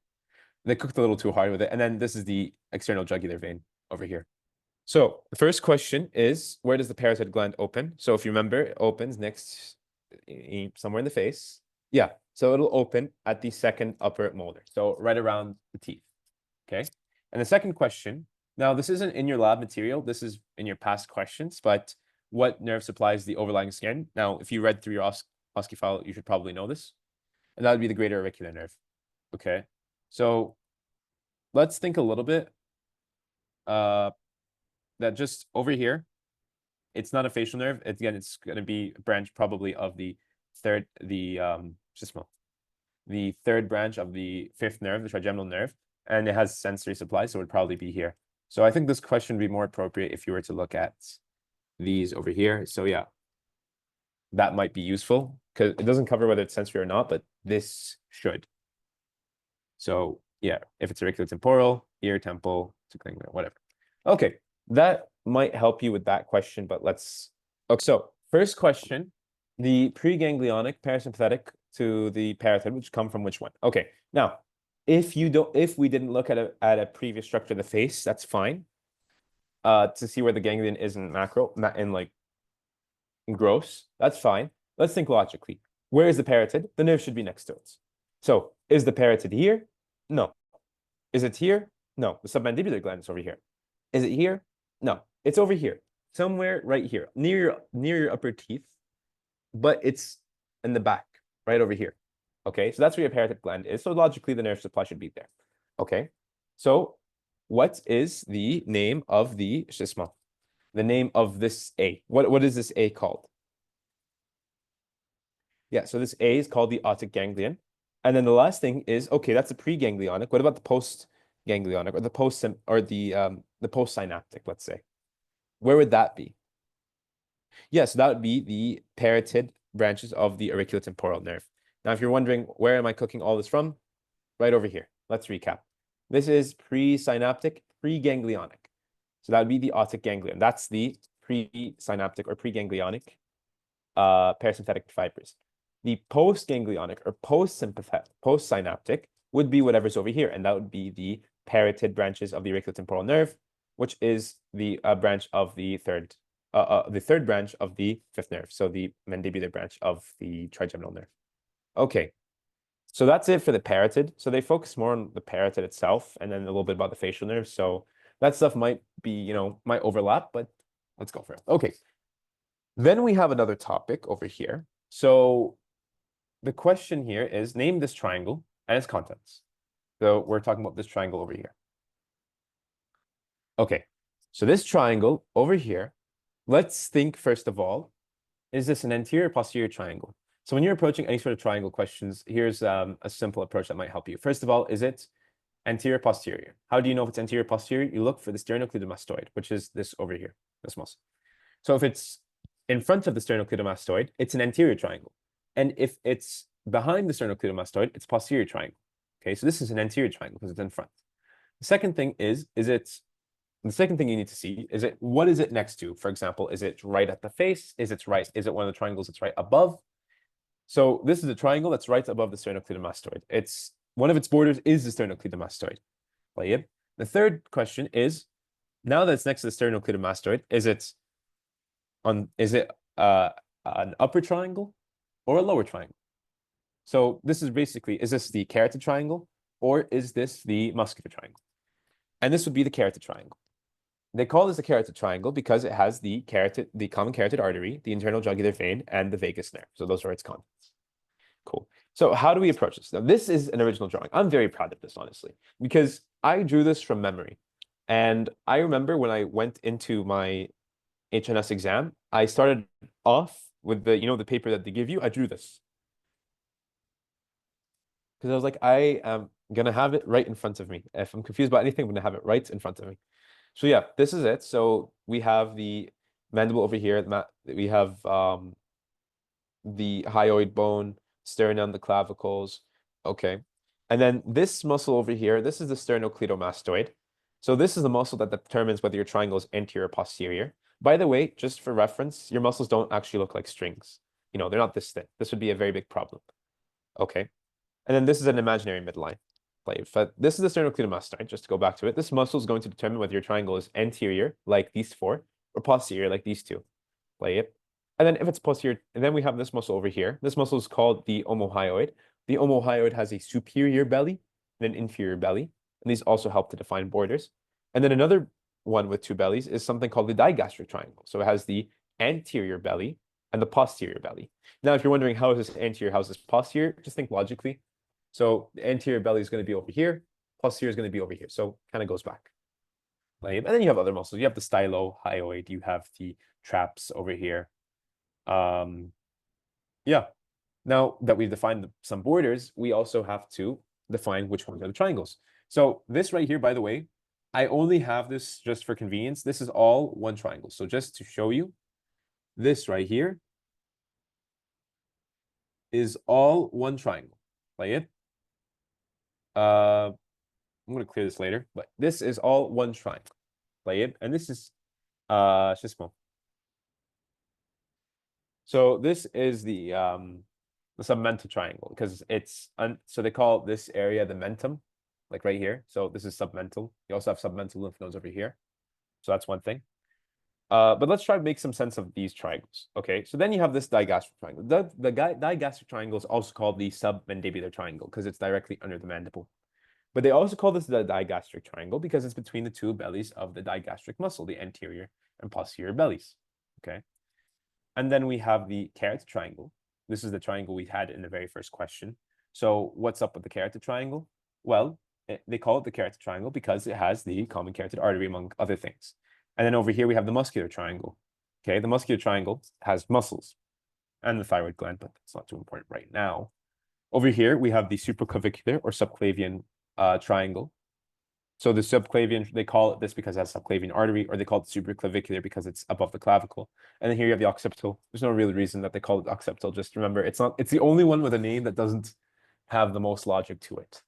Okay, so let's define some borders. So the submental has it's between the two bellies of the anterior digastric and the hyoid bone. So the lateral borders are the lateral borders would be the anterior bellies of digastric,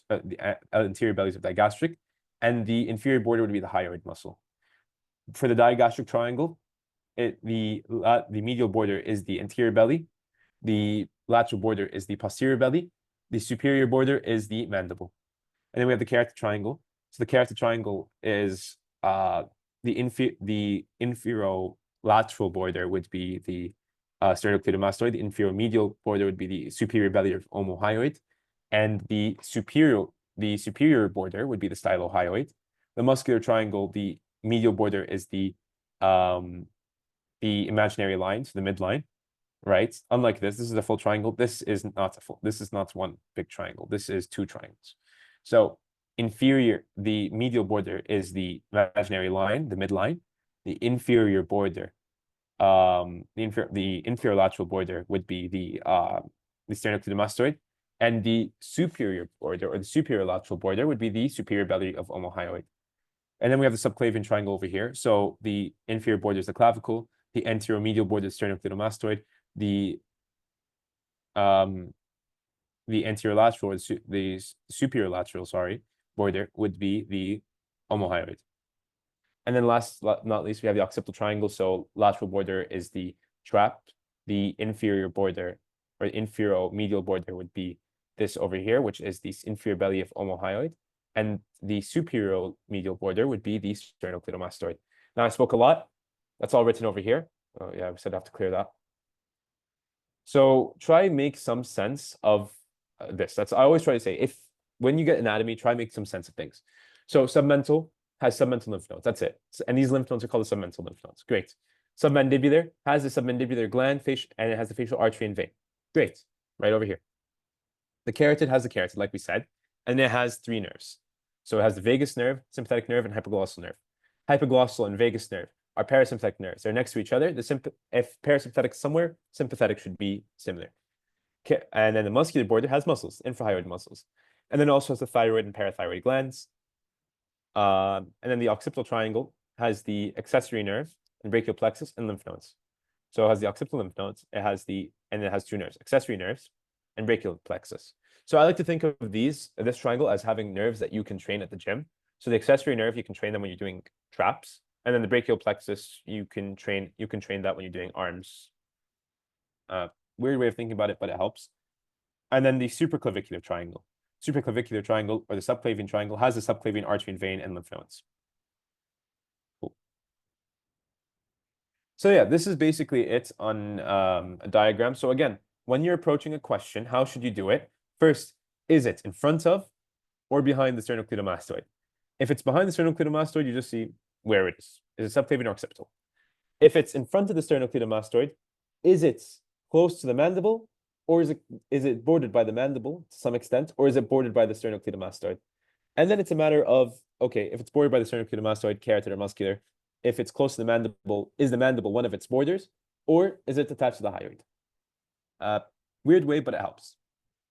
So yeah, look for the sternocleidomastoid. That's going to be your biggest hint. And this is how you should identify it. And then over here, we have something similar. So this is the posterior triangle. And we said we have the occipital. We have the...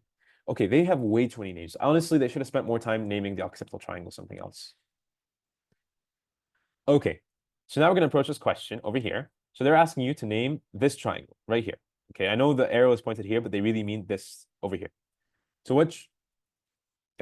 what triangle is this? So this would be the occipital triangle. Like, what are the contents of this triangle? Well, we said it has the occipital lymph nodes, and it has the muscles it has the nerves you can train at the gym. So it has the brachial plexus, and it has the 11th nerve. So the accessory nerve, spinal accessory nerve. What possible nervous lesions could happen due to lesions of the nerves in this triangle? So pretty much just think what would happen if you had a cranial, like a cranial nerve 11 lesion. You couldn't shrug, you couldn't twist your head.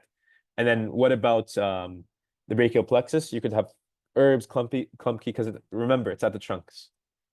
Like, here's another triangle. So a patient had goiter and exophthalmos. So now it requires you to use your very big brains.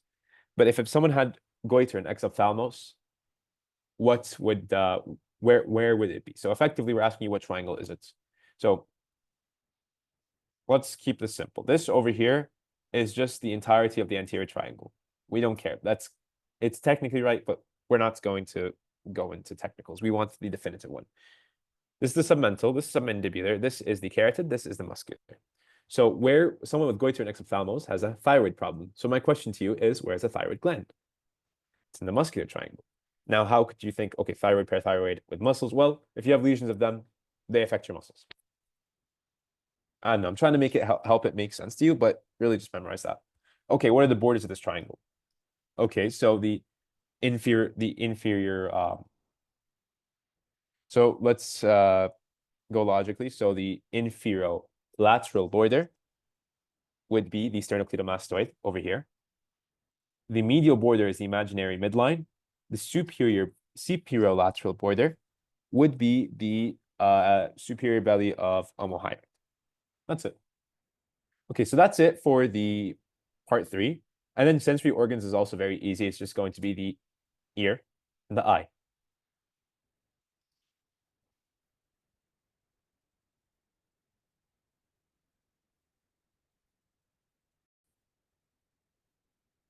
Okay, so now we're going to talk about the sensory organs. So let's start off with a question, of course. So the first question to you is, name all the structures. And then tell me the function of 3 and 4. Okay, so let's start off with 1. So 1 is pointing at this over here. So this is the tympanic membrane. طيب. And then 2, it's pointing at the semicircular canals. طيب. 3 is pointing at the cochlea. And 4 is the eustachian tube. So my question to you is, what are the functions of 3? And what's the function of 4? So 3 is the cochlea. The cochlea is responsible for hearing. So it transmits the sound waves that were received by the external ear, amplified by the middle ear, into nervous signals. And that's the function of the internal ear, specifically the cochlea. And what about the eustachian tube? Well, the eustachian tube is a passageway between the nose as well as the ear. It helps to relieve pressure. So this is the ear. Now, most of us have 2 ears. طيب. And the external ear is everything until the tympanic membrane. The tympanic membrane is the inner ear, also is the middle ear. It has the malleus, incus, and stapes. These are called the ossicles. And then they're responsible for amplifying or dampening the sound. And then in the middle ear, you also have the eustachian tube. And then over here, you have the inner ear, the cochlea. Now, for some reason, the cochlea reminds me of one of my friends, Khalid Hamsho, because for the longest time ever, he had his profile picture as a snail. The snail from Adventure Time. So yeah, whenever I see this, I always think of him, and he likes to talk. Like, we both like to talk, honestly. And because we talk, eventually that turns into nervous signals. So I don't know, weird way of thinking about it. And then the middle ear and inner ear are connected by the oval window. So yeah, over here you have a diagram which explains to you. And honestly, my advice to this is draw it out. Draw a little box, lay it with everything, and then try to repeat that drawing again. That's the way you're going to memorize these. But this is what the middle ear looks like. And yeah, pretty much. So you have for example, over here, you have the antropomastoid, you have the pyramidal eminence, you have the chorda tympani. Chorda tympani, remember, this is if it's lesion, chorda tympani, nervus dyspedius. If the nervus dyspedius is injured, that's going to lead to hyperacusis. And you have a bunch of other structures here. So I'm not going to go and sit and memorize. I'll tell you, oh, this is this, and this is this, and this is this. You can read this, but draw it out this way. When you draw it out, you'll remember it. And you'll know it better than I do. And then this is the inner ear. So this is a very, large diagram explaining a lot of different things. Is there a better looking picture? Honestly, I like this picture a little bit more because, again, the inner ear is not that deep. You have semicircular canals, you have the cochlea. Semicircular canals are for balance, cochlea is for turning the sound into nervous signals. Best. But I think there is something important to show here. Where is it? So you have the vestibular cochlear nerve, and then you have, the facial nerve right here. So look at how closely they're associated. So this is the brain, and then this is the ear. And then this is the middle ear over there. So yeah, it's very important that you know how closely associated these structures are. If I'm not mistaken, there aren't too many pictures where they're going to ask you, oh, compare that. Like, the diagrams are relatively simpler than this. So these are again, same idea over here. So pretty much, again, it's just the same picture that we saw, but الحين, we're looking at it from a diagram view and we're looking at everything, So yeah, this is the vestibule. The circles themselves are the canals. And then this is the cochlea over here. And then over here, you have a picture of the inner ear over there. you know, this is a picture I took from the internet, and this is honestly going to explain to you more, because there's a very, I mean, there's a very weird question that comes at this point, about this structure over here. So like, you know, what are what are their functions? So yeah.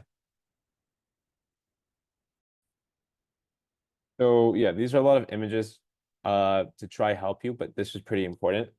You have something called the cochlear duct. I'm trying to identify it. Yeah, right over here. This is the cochlear duct over here.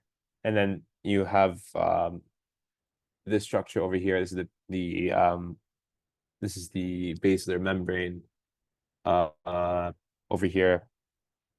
And yeah, essentially this whole structure, the inner ear, like we said, it converts sound, it converts mechanical sound into energy. So remember that, because there are questions that will ask you about this, and this is probably the clearest it gets. Okay, so here they're asking you what causes conductive deafness and what is it called? And then another question asking what causes linear motion sensation and then its name. So from all of these, essentially the question is, I'll give you time to think about it before I answer. Okay, so the question essentially is, which of these is not the inner ear? Because we're looking at the inner ear, which of these is not the inner ear? SubhanAllah, you have the structure over here. And and these are pointing, I believe, yeah, this is pointing to the tympanic membrane, because these are the ossicles. If you brighten up a little bit, you'll see the tympanic membrane over there. So yeah, and even the ossicles, again, if you were to have a problem with these, that would cause conductive deafness. And this is the tympanic membrane. And then what about linear motion sensation? So when we're thinking of motion sensation, we're thinking of the vestibule and the semicircular canals. Specifically over here, we have the vestibule, and then we have the semicircular canal. So either of these could be the right answer. So if you were to identify one of them, you would be good. Yeah, this is what I was talking about. So over here, you have a question. So what is this called? And what's the function of this? And what is this called too? So this is the scala media or the cochlear duct, right? Because this is the cochlea, right? And this over here, this structure is the basement membrane. So essentially, what does this whole structure do? Like we said, it converts mechanical energy of sound into nervous signals. That's it. Then we go over here. So name all of these structures and give me a function of each. Okay. A is the tympanic membrane. Tympanic membrane is responsible. So you could say that it acts as the border between the outer and middle ear, or you could say it's responsible for helping dampening sound. That's great. B, this is the eustachian tube. The eustachian tube helps relieve pressure in the ear. It acts as a place for ear secretions that go and exits along with the nose. And then C, this is the cochlea. The cochlea is responsible for converting mechanical energy into neuronal energy action potentials. Okay, so that's the ear. And now we have the eye. Eye is pretty simple. So what is X? What veins can drain into X? And then what clinical conditions are relevant to X? Okay. Structure X is the cavernous sinus. What veins can drain into the cavernous sinus? It's going to sound very dumb, but two veins could be the superior and inferior ophthalmic veins. Yep. And then what clinical condition is relevant to X? So that would be cavernous sinus thrombosis. And what signs would you see? Well, you'd have to see what's in the cavernous sinus or what's next to it. So you have the second, you have the third nerve, fourth nerve, fifth nerve, V1, V2, and then you also have the sixth nerve as well as the sympathetic ganglion, and then some venous structures. So if you had third, fourth, and sixth nerve, those are the muscles that control extraocular movement. So the eye would not be able to move, for example. And then V1, V2, so it would cause, loss of sensation in these two regions over here, pain, touch, and temperature, ipsilaterally, or in this case. And then because of the sympathetic, you could have Horner syndrome. Yeah. So that's that. So let's talk about the eye. So starting off with the eye, we have to talk about the bony orbit and the extraocular muscles and nerves. So this is something I actually sketched very quickly on Canva. These are the bones. of the orbit. So the floor is made up of the maxillary, palatine, and zygomatic bone. The maxillary bone is also part of the medial wall, along with the ethmoid, lacrimal, and sphenoid bones. The sphenoid is also part of the roof. The lesser wing is part of the roof, along with the frontal bone. The sphenoid is also part of the lateral wall. And again, it's the greater wing of the sphenoid, along with the zygomatic. And the zygomatic is both on the floor and the lateral wall. Great. So we kind of connected some of the dots together. And the other thing is we have this apex over here. The apex is mostly occupied by the sphenoid. Wow, there's a lot of sphenoid involvement. And it has the optic canal, superior orbital fissure, the inferior orbital fissure. So then we have this over here. We have the extraocular muscles. We have 6 extraocular muscles. We have the superior rectus, inferior rectus, lateral rectus, and medial rectus. Rectus means straight, by the way. And then you have the obliques. So they're not straight right here. This is the superior oblique. This is the inferior oblique. All of the muscles are controlled by the third cranial nerve, with the exception of the lateral rectus and the superior oblique. The superior oblique, SO4, is controlled by the fourth cranial nerve. And the lateral rectus, LR6, is controlled by the sixth cranial nerve. Their functions aren't too important, let's say, for the OSPE, but it would be good to know, for example, up, down, so elevation, depression, abduction, adduction, superior intorsion, inferior intorsion. Yeah. Okay. So then we have some other structures. So we have the arterial supply, and we have where is it? I'm looking for a very particular structure. Yeah, we have the central artery of the retina. This is the branch of the internal carotid artery. So the internal carotid artery is gonna do this cool spiral. It's going to give the lacrimal artery. It's also going to give the supratrochlear artery. It's going to go and give all this. You have the middle meningeal artery over here. Internal carotid does a lot of stuff. But yeah, it's going and forming the retinal artery is very important for ophthalmology questions. And then over here, like we said, if you named any 2 veins, so the superior and inferior ophthalmic veins, they all drain the cavernous sinus. The central retinal vein drains the cavernous sinus. Lateral vein drains the cavernous sinus. They all just go cavernous sinus. Just that good. And then we have the histology of the eye. So this is the cornea over here. This is the retina. And then this is the optic disc. So yeah, just know that the outermost layer is a nerve fiber layer. The innermost layer over here, choroid, you have rods and cones, pigmented epithelium. Pretty much, yeah, that's about it for histology. Okay, so try to just correlate, for example, what you see. So you have the layer of rods and cones over here, and then above it you have a bunch of like dark areas. And then, for example, you have ganglion cells over here. Trying to think, there's not really much to say. You have the pigmented epithelium over here. It's just like pinkish line. And then sometimes in questions they try to flip this around on you. So be careful, Okay.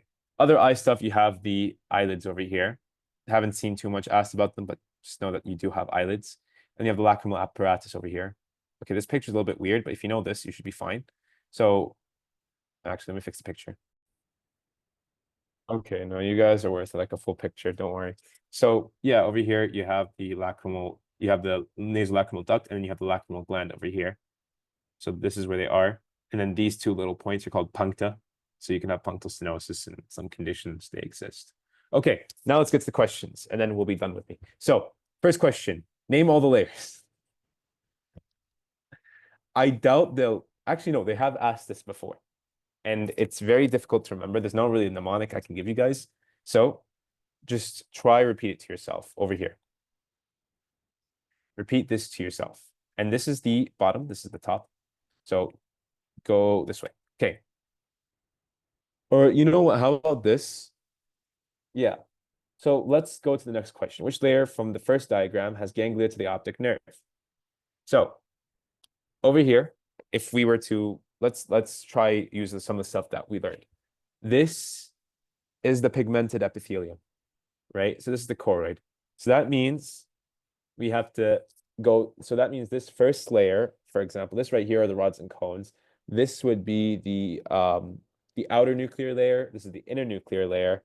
And then you have a plexiform area, and then you have this right here. You have these ganglion cells. So these are ganglia from the optic nerve. So, okay, no, there is a logical sense. So you have, we can think of it like, I don't know if you've ever like studied the solar system, but you have like two layers of asteroids. You have the first bigger layer, and you have the smaller layer in front of it. So, and then we have, that's our definable. So our definable universe in the eye. Oh, I'm going to cook way too hard here. Retinal pigmented epithelium, rods and cones, and then you have an outer and inner nuclear layer. And then you have this outer and inner plexiform places, and then over here you have the ganglia. So that's a way to remember it. And then a clinical condition about A on the second diagram. So this is the pigmented, so because it has pigment in it. And then, so B is the same thing as D. So a clinical condition that affects the retina would be retinal detachment. Okay. Name each muscle and the primary movements. So, and then the nervous supply of each muscle. So let's start off with the nervous supply because it's the easiest one to answer, or name each muscle. So we have D over here. So A, we have to see like which direction are these in, because look over here, that does matter. So this is the left eye. So this is the medial rectus. This is the lateral rectus. This is superior rectus, inferior rectus. And then we have the superior and inferior obliques over here. Okay. So which are responsible for intorsion. So if this were to contract, it would go intorsion. So what are the primary muscle movements? Or, I said I was going to do nervous supply. So we said all of them are supplied by the third nerve, with the exception of the lateral rectus and the superior oblique. Sixth nerve, fourth nerve. Last thing, primary movements: elevation, depression, adduction, abduction, superior intorsion, inferior intorsion. Okay, name each foramen, and then name comes out of what comes out of each foramen. So it's in order. So the highest one is the optic canal, and this is this sphenoid bone over here, by the way. So this is the optic canal. This is the superior orbital fissure. This is the inferior orbital fissure. Okay. So what comes out of the optic canal? Well, that would be the second nerve. What comes out of the superior orbital fissure? That'd be the third, fourth, fifth V1, and sixth nerve. What comes out of the inferior orbital fissure? That'd be the inferior ophthalmic vein, among other structures, like some parts of different nerves, like maxillary nerve and whatnot. Okay, last question, and you will be done with me. So name each letter. And then if someone complains of sudden onset vision loss and with a pale retina and cherry red spot, which one of these caused it? Okay, so I'll give you a minute to cook here before I start cooking. Okay, so this nerve over here, this is the supraorbital artery. This nerve over here is the central retinal artery. This nerve over here, again, you would just have to refer. This would be the lacrimal artery, and then this nerve over here, well, this is just the ophthalmic artery. So the ophthalmic artery gives rise to the lacrimal, the central retinal, and the supraorbital. So again, if you're just to go back to this picture over here, oopsies. If you go back to this picture over here, this is A, this is B, this is C, this is D. And then this condition, what is this called? So this is central retinal artery occlusion. Which one of these is central retinal artery? That would be B. Yep. Okay. Now back to Shahad for microbiology lab. I hope everything was clear. If you have any questions, my contact details are in the front. يعطيكم العافية وبالتوفيق. Hello everyone, it's me again for Microlab, the last part of this crash course, inshallah, or this OSPE review. So Microlab, I saw your blueprint. Apparently you guys have about 3 questions from Micro, which doesn't seem like a lot, but Salaha, all the more reason to guarantee these marks because it's really easy. So I'll try to go by this really fast and just tell you everything that you need to know. So for your microlabs in this block, you have you mainly talked about the upper respiratory tract infections, mainly pharyngitis. You talked about 2 different types of bacteria that cause pharyngitis and basically everything you do for them, how to test for them. And that's what we're going to look at in this portion of the session. So starting off, what is pharyngitis? Pharyngitis is your typical sore throat.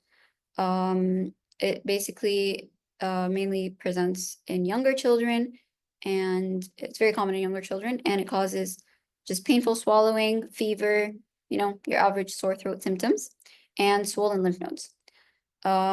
On gross pathology, again, if you've had a sore throat, you know how this looks like. You just have very red, inflamed tonsils, and there could be this white exudate, which is just pus from all the inflammation and the neutrophils and all of that stuff.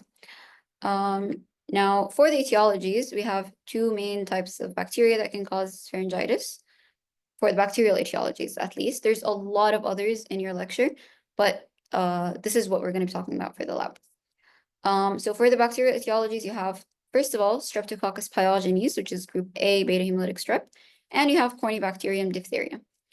Now, everything we're going to talk about here, I think hopefully you remember from POD, so this is really easy.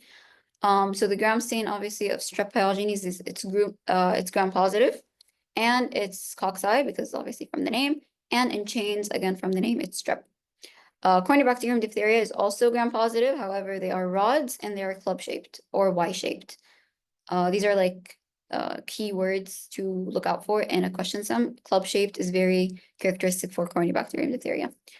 And for blood agar, strep pyogenes is beta hemolytic, and it's sensitive to bacitracin. And the main ways that we diagnose it is strep test, culture, and ASO titer for previous infections. We're going to go into all of them in detail, but it's just an overview for what we're going to talk about. Corynebacterium diphtheria, as I said, is gram positive. The diagnosis is Elk's test, and this is the gold standard. Again, very, very characteristic. As soon as you see it in the question, you know that they're talking about Corynebacterium diphtheria. A special feature of Corynebacterium diphtheria is that it forms pseudomembranes and can cause obstruction of the respiratory tract.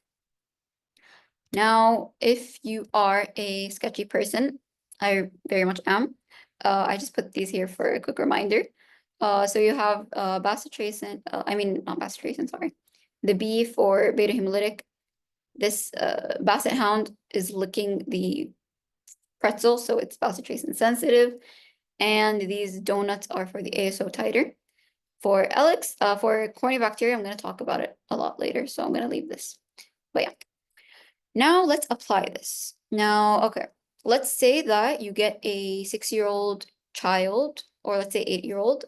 They say it hurts when they swallow. They have a fever of greater than 38 degrees Celsius. You palpate their lymph nodes and they are tender and swollen. So they have cervical lymphadenopathy, and they don't have any cough or runny nose. The first thing that you're going to do in a clinic, in any normal situation, is you're going to do a throat swab. A throat swab is going to help you to do all the tests that we want to do. So how do you do a throat swab? Basically, you take the swab and you take a section of the tonsillar area and the posterior pharynx. And then you place it in a transport media, send it to the lab, and we're going to look for 3 main tests.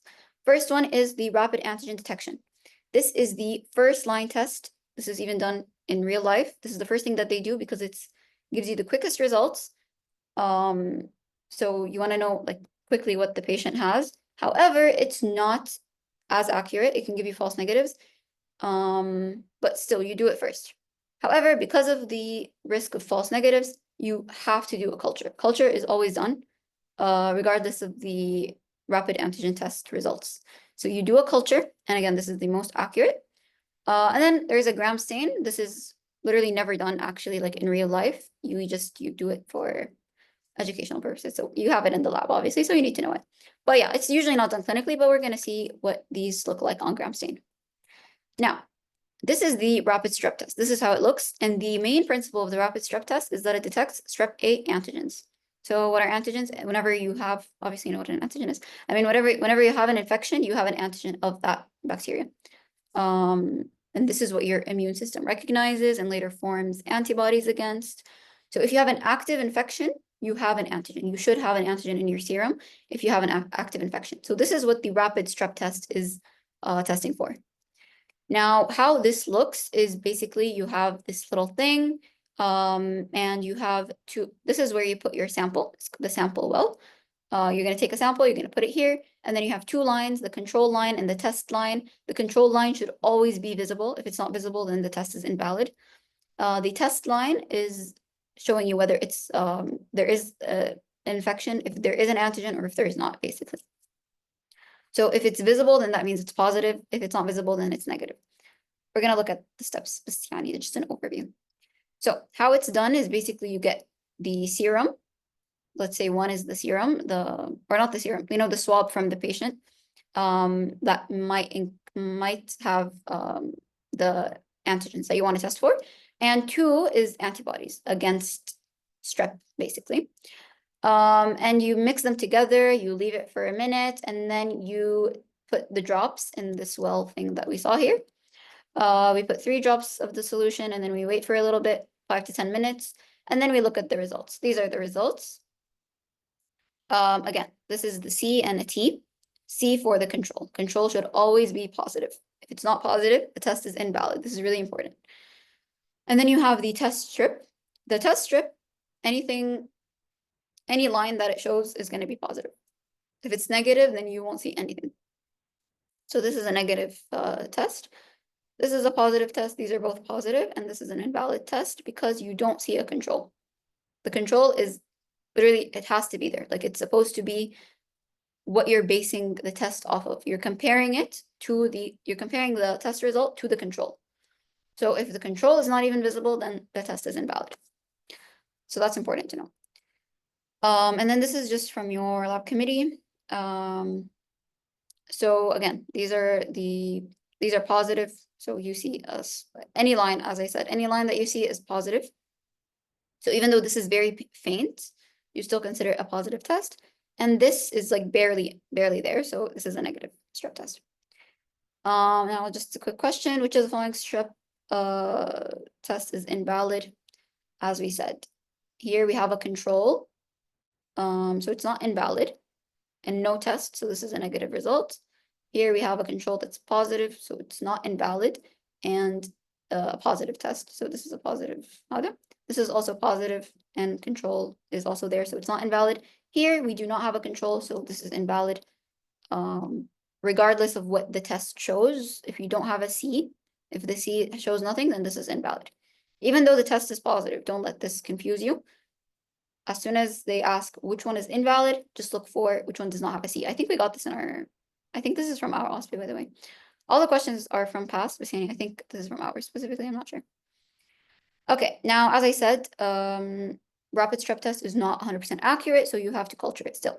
Now, let's say you cultured it and you put this bacitracin disc, and it showed this zone of inhibition. So what is this? This would be, again, group A, beta hemolytic strep, or strep pyogenes. Strep pyogenes is sensitive to bacitracin, very important, and I think you guys all know this by now.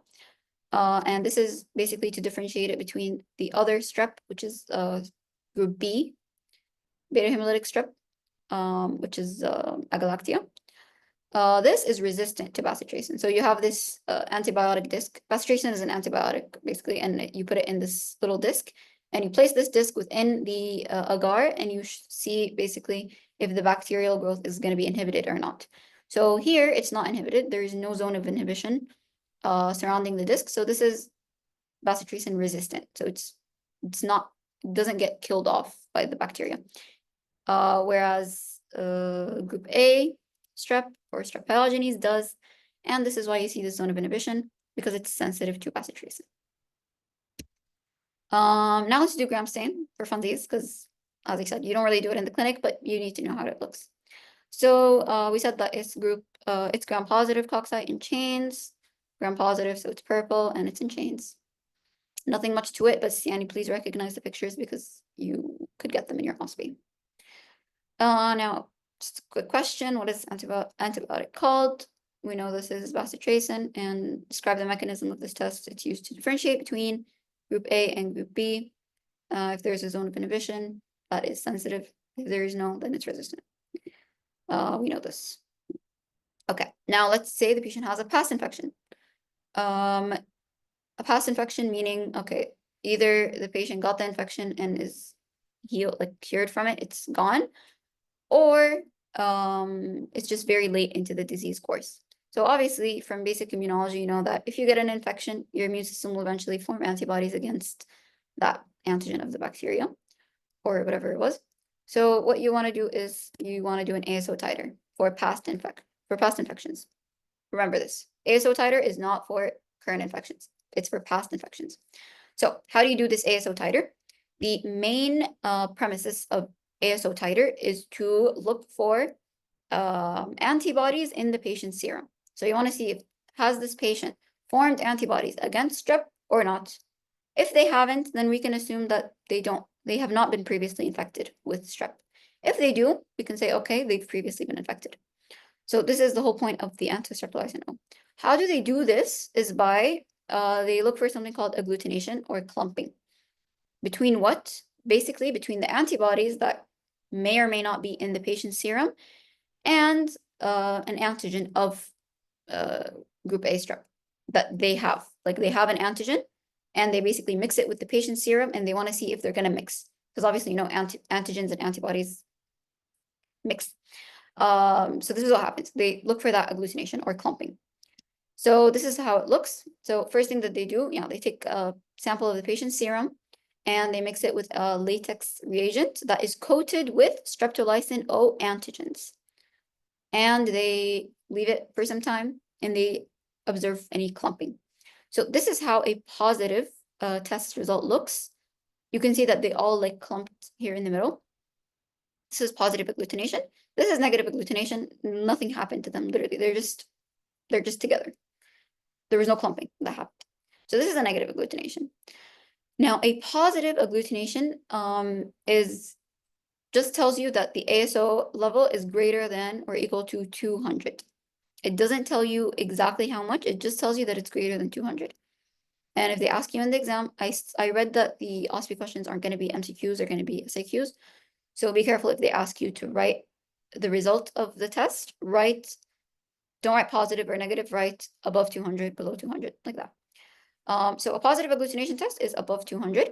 And this just tells you, as I said, a range. It doesn't really tell you the exact number. So how do you find this exact number? You do something called a serial dilution. Now, this wasn't explained in your lab in detail, so I'm not sure if it was explained to you in person. It wasn't in your slides. But basically, what they do is they take this agglutination and they keep diluting it with like saline. And the more that they dilute it, the more that they keep checking every time they dilute it a little bit and then they dilute it some more and some more and some more until they don't see the agglutination anymore. So what this tells you is that the more they dilute it, for example, one solution, they diluted it like 4 times. The other solution, they diluted it 8 times. This tells you that the second solution clearly had more titer to begin with because it took longer to dilute. So this is what they're looking for in the serial dilution. So for example, first they do a 1:2 ratio of like agglutination to saline, and then they do a 1:4, and then a 1:8, and then so on. And they check the greatest number that they could reach without with agglutination still being there. And that will be what they call the dilution factor. So let's say they reached 1:8. They would take this 8 and they would multiply it by 200 to find the exact titer of ASO. Again, I'm not sure if they're going to ask you about this, but I remember it was explained to us, and I'm not sure if we got a question about it, but there was past questions on it. So yeah, just know that. Yeah, so you know the exact number by the dilution factor. Now, let's say you get a negative agglutination. In this case, the ASO level will be less than 200. again, say less than 200, do not say negative, because this could imply that it was a false negative or other stuff was, it doesn't tell you that if there was a titer or not. It just tells you that it's less than 200. So say ASO level less than 200 for negative agglutination. Now, this less than 200 could mean one of two things. It could be either that the patient just did not have a past infection and they were genuinely just negative for the ASO, or that this is something called a prozone phenomenon. Now, the prozone phenomenon basically means that there's too many, what's it called? There's like too much antibody, what? Yeah. Yeah, too much antibody. Like there's too much antibody in the patient's serum that it does not balance out with the antigens that they gave. So this is a picture. Oops, what just happened? Sorry. Wait. Okay, wait a second. Is it still presenting? I hope so. I think I should check. You know what? I'm gonna pause this. Hold on. Sorry, guys. Something's going on.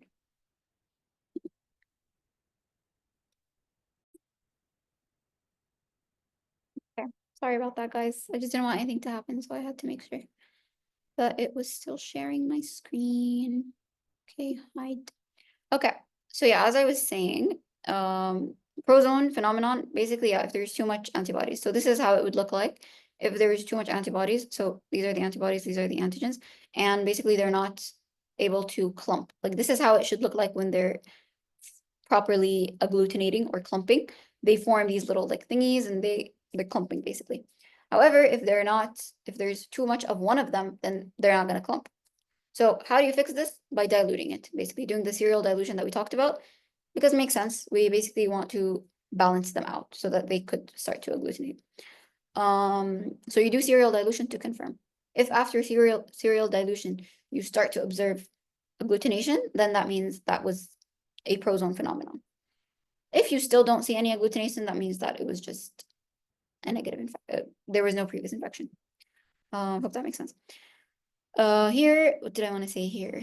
So yeah, the ASO level greater than or equal to 200. This basically just tells you, okay, yeah. So the titer rises at 4 to 6 weeks after you get an infection, and it may remain elevated for 1 year. And when would this be positive? In what situations? Either if you have a past strep infection, or you have post-strep complications like PSGN or rheumatic fever. PSGN is post-streptococcus glomerulonephritis. So if you have post-PSGN or if you have rheumatic fever, then these are like complications after strep, and you would have a positive titer. Next, yeah. So this is just a question based on the serial dilution thing that was not really explained to you guys, but I'm pretty sure it was explained to us in lab. I'm not sure if you guys had it. Just in case, so you get anti-streptolysin O titer was performed for a child with rheumatic fever. What is the amount of the titer? So in order to look for the amount of the titer, here, this is the control. This is the positive control. So this tells you that this is how a positive agglutination would look like. This is a negative control, so it tells you what a negative agglutination would look like. So you want to look for the first well with agglutination. In this case, it's 150. So the amount of the titer is 150. And this is when I tell you guys they kept diluting it. So let's say before this 100 was like 50. They diluted it even more, and they got this. They diluted it even more, and they got this. They diluted it even more, and then they stopped getting agglutination. So they would look at the number before it, which is 150, and be like, okay, so the titer is 150. But yeah, what is the pathogenic reason behind the development of rheumatic fever in this child? So rheumatic fever is basically molecular mimicry, where the strep pyogenes, it has something called an M protein, and it's very similar to something that we have in our body, mainly in our heart, tissues, joints, stuff like that. So basically, it starts to attack these parts of the body. Yeah. Now, last but not least, diphtheria. Everything we just talked about was for strep pyogenes. So now for diphtheria. What is diphtheria? And now I came back with the sketchy slides. I really hope you guys like sketchy. Honestly, I couldn't have made it through anything. Not even just POD, like anything without sketchy. I'm very sorry for you if you don't use sketchy. But yeah. So Corynebacterium diphtheria, we said it's gram-positive, hence all the purple in the slide, and then it's club or Y-shaped. This is demonstrated by this little thingy. It has like these little things that should demonstrate a Y shape. And then there's 4 subtypes of Corynebacterium diphtheria. They're all in your lecture. Mitis or mitis, whatever that is. That's the most common. Not most common, but it's what causes the diseases, or causes most diseases. And then the pathogenesis of Corynebacterium diphtheria is very important, because it could be explained in the question stem and it would ask you like, what bacteria is this? Or it would ask you something about the diagnosis of it through the pathogenesis. So the pathogenesis of it is very key. So you have a diphtheria toxin, which is an AB toxin, exotoxin, and it acts by ADP ribosylation of elongation factor 2. Again, very important keywords that can lead you to an answer right away. In the sketch, this is demonstrated by this ribbon for ribosylation, and then this whole thing, I forgot what it's called, but it's for the elongation factor, like it's elongating. So yeah, this is elongation factor 2, and it inhibits host cell protein synthesis. So the main mechanism of the toxicity or the virulence of Corynebacterium diphtheria is inhibition of protein synthesis. Very important. Through what? ADP ribosylation of elongation factor 2. Now, because of all this, it can form something called pseudomembranes, which is demonstrated in the sketch by these wrappers. Just remember it, guys. It's like, it's an immediate click, for me at least. So you get pseudomembranes, and then that can lead to obstruction. And the presentation of Corynebacterium diphtheria is it presents as severe pharyngitis. So the presentation is more severe than like by strep pyogenes. Strep pyogenes is like, we all get it, like it's normal. So whenever you see something with like a very severe presentation of pharyngitis, think of Corynebacterium diphtheria. Now, diagnosis of it, importantly, is Alix test. Alix is presented or seen by the bull licking. That's a tongue, so lick or Alix. Yeah. Anyways, so Corynebacterium diphtheria these are the pseudomembranes that are seen. They're like whitish. And then this is how it looks like. They are gram-positive rods that are club-shaped. What was I gonna say? So yeah, as you can see, they have these like the edges of them are a little bit darker in color. This is because of the chromatogenicity or whatever. They're chromogenic or chromatogenic, something like that. So it's a bit darker on one end, and this could lead you to think that these are like spores, but Corynebacterium diphtheria is non-spore forming. But yeah, this is an easy way to like recognize Corynebacterium, and obviously it's gram-positive, so it's purple. Now to the actual Alix test, how we diagnose it. This is the Alix test. The Alix test, basically we have a filter paper, and it has Corynebacterium diphtheria antitoxin, and you have 3 strips. One is the positive control, so it's a known toxigenic strand of C. diphtheria. And one is a negative control, so it's a known non-toxigenic strand of C. diphtheria. So you know immediately if you see the one with the positive control, you will see a reaction, or you will see a positive result, and the negative control, you will see a negative result. This makes it easier for you to compare it when you actually put the patient's sample. So how this looks is whenever you have a positive reaction, or when the toxin interacts with the antitoxin, you're going to have something called a precipitin line. So the whole premises of this is antitoxin, toxin reacting, and they form this precipitin line. So in this case, this is a patient's isolate. They put it on the filter strip with the antitoxin, and it formed a precipitin line. So this would be positive Alix test. And important to note is that a positive Alix test just tells you that this is a toxigenic strand. So we're looking for toxigenicity when we do LX test. We're not looking for whether the patient has corneobacterial diphtheria or not. Like you could have corneobacterium diphtheria, but you could be infected with a non-toxigenic strand. So LX test is going to be negative. The toxigenic strand is what causes all of the symptoms anyways. So you only really want to look out for that. So a positive LX test is a toxigenic strain, and negative is for a non-toxigenic strain. And again, this is the gold standard for detection of diphtheria toxin. Very important. This is another look. So you have a toxigenic strain of C. diphtheria and a non-toxigenic strand, and this is the filter paper with the antitoxin. So the antitoxin is going to react with the toxigenic strand, and it's going to form this precipitin line. Here, it's not going to react, so you won't have a line. So this is non-toxigenic. And this is how it looks on an actual application of it. So you have, this is the strip.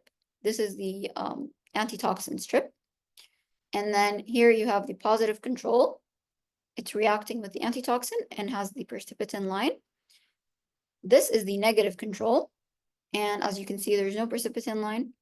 So it's not reacting with the antitoxin. And this is the patient's sample, basically. This is what you're trying to test for. And as you can see, it did form a precipitin line. So this tells us that the patient is positive. The LX test is positive. Hence, the patient has the toxigenic strain of Corynebacterium diphtheria. Simple enough. So question, patient presents with pseudomembrane lesions as seen in the image. Which laboratory test is used to confirm if this causative organism is producing a pathogenic toxin? Easy, LX test. Describe the type of organism, test, and reactions in strep throat. Okay, so strep throat, type of organism, it's group A strep, it's gram-positive. The tests used, we said rapid antigen detection test. We have culture, we have ASO titer for previous infections, bacitracin sensitivity. And then the reactions, you have beta hemolysis on blood agar.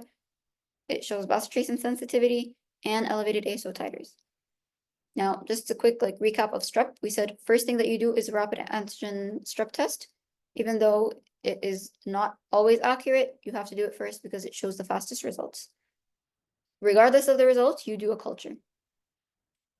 And yeah, the culture is the gold standard and the most accurate way to detect it. And that is it for our OSPE review. Inshallah, you guys found this beneficial, and inshallah, it helps you in your exam. Allah yafikum ya Rab. Inshallah, HNS goes by smoothly, easily. Inshallah, the OSPE is easy for you guys. And Allah yafikum, best of luck on the rest of your exams. And congratulations on finishing your final block of second year. And yeah, please give us some feedback, positive, negative. We'd love to hear it. And have a good night or morning or whenever you're watching this. And yeah, bye guys.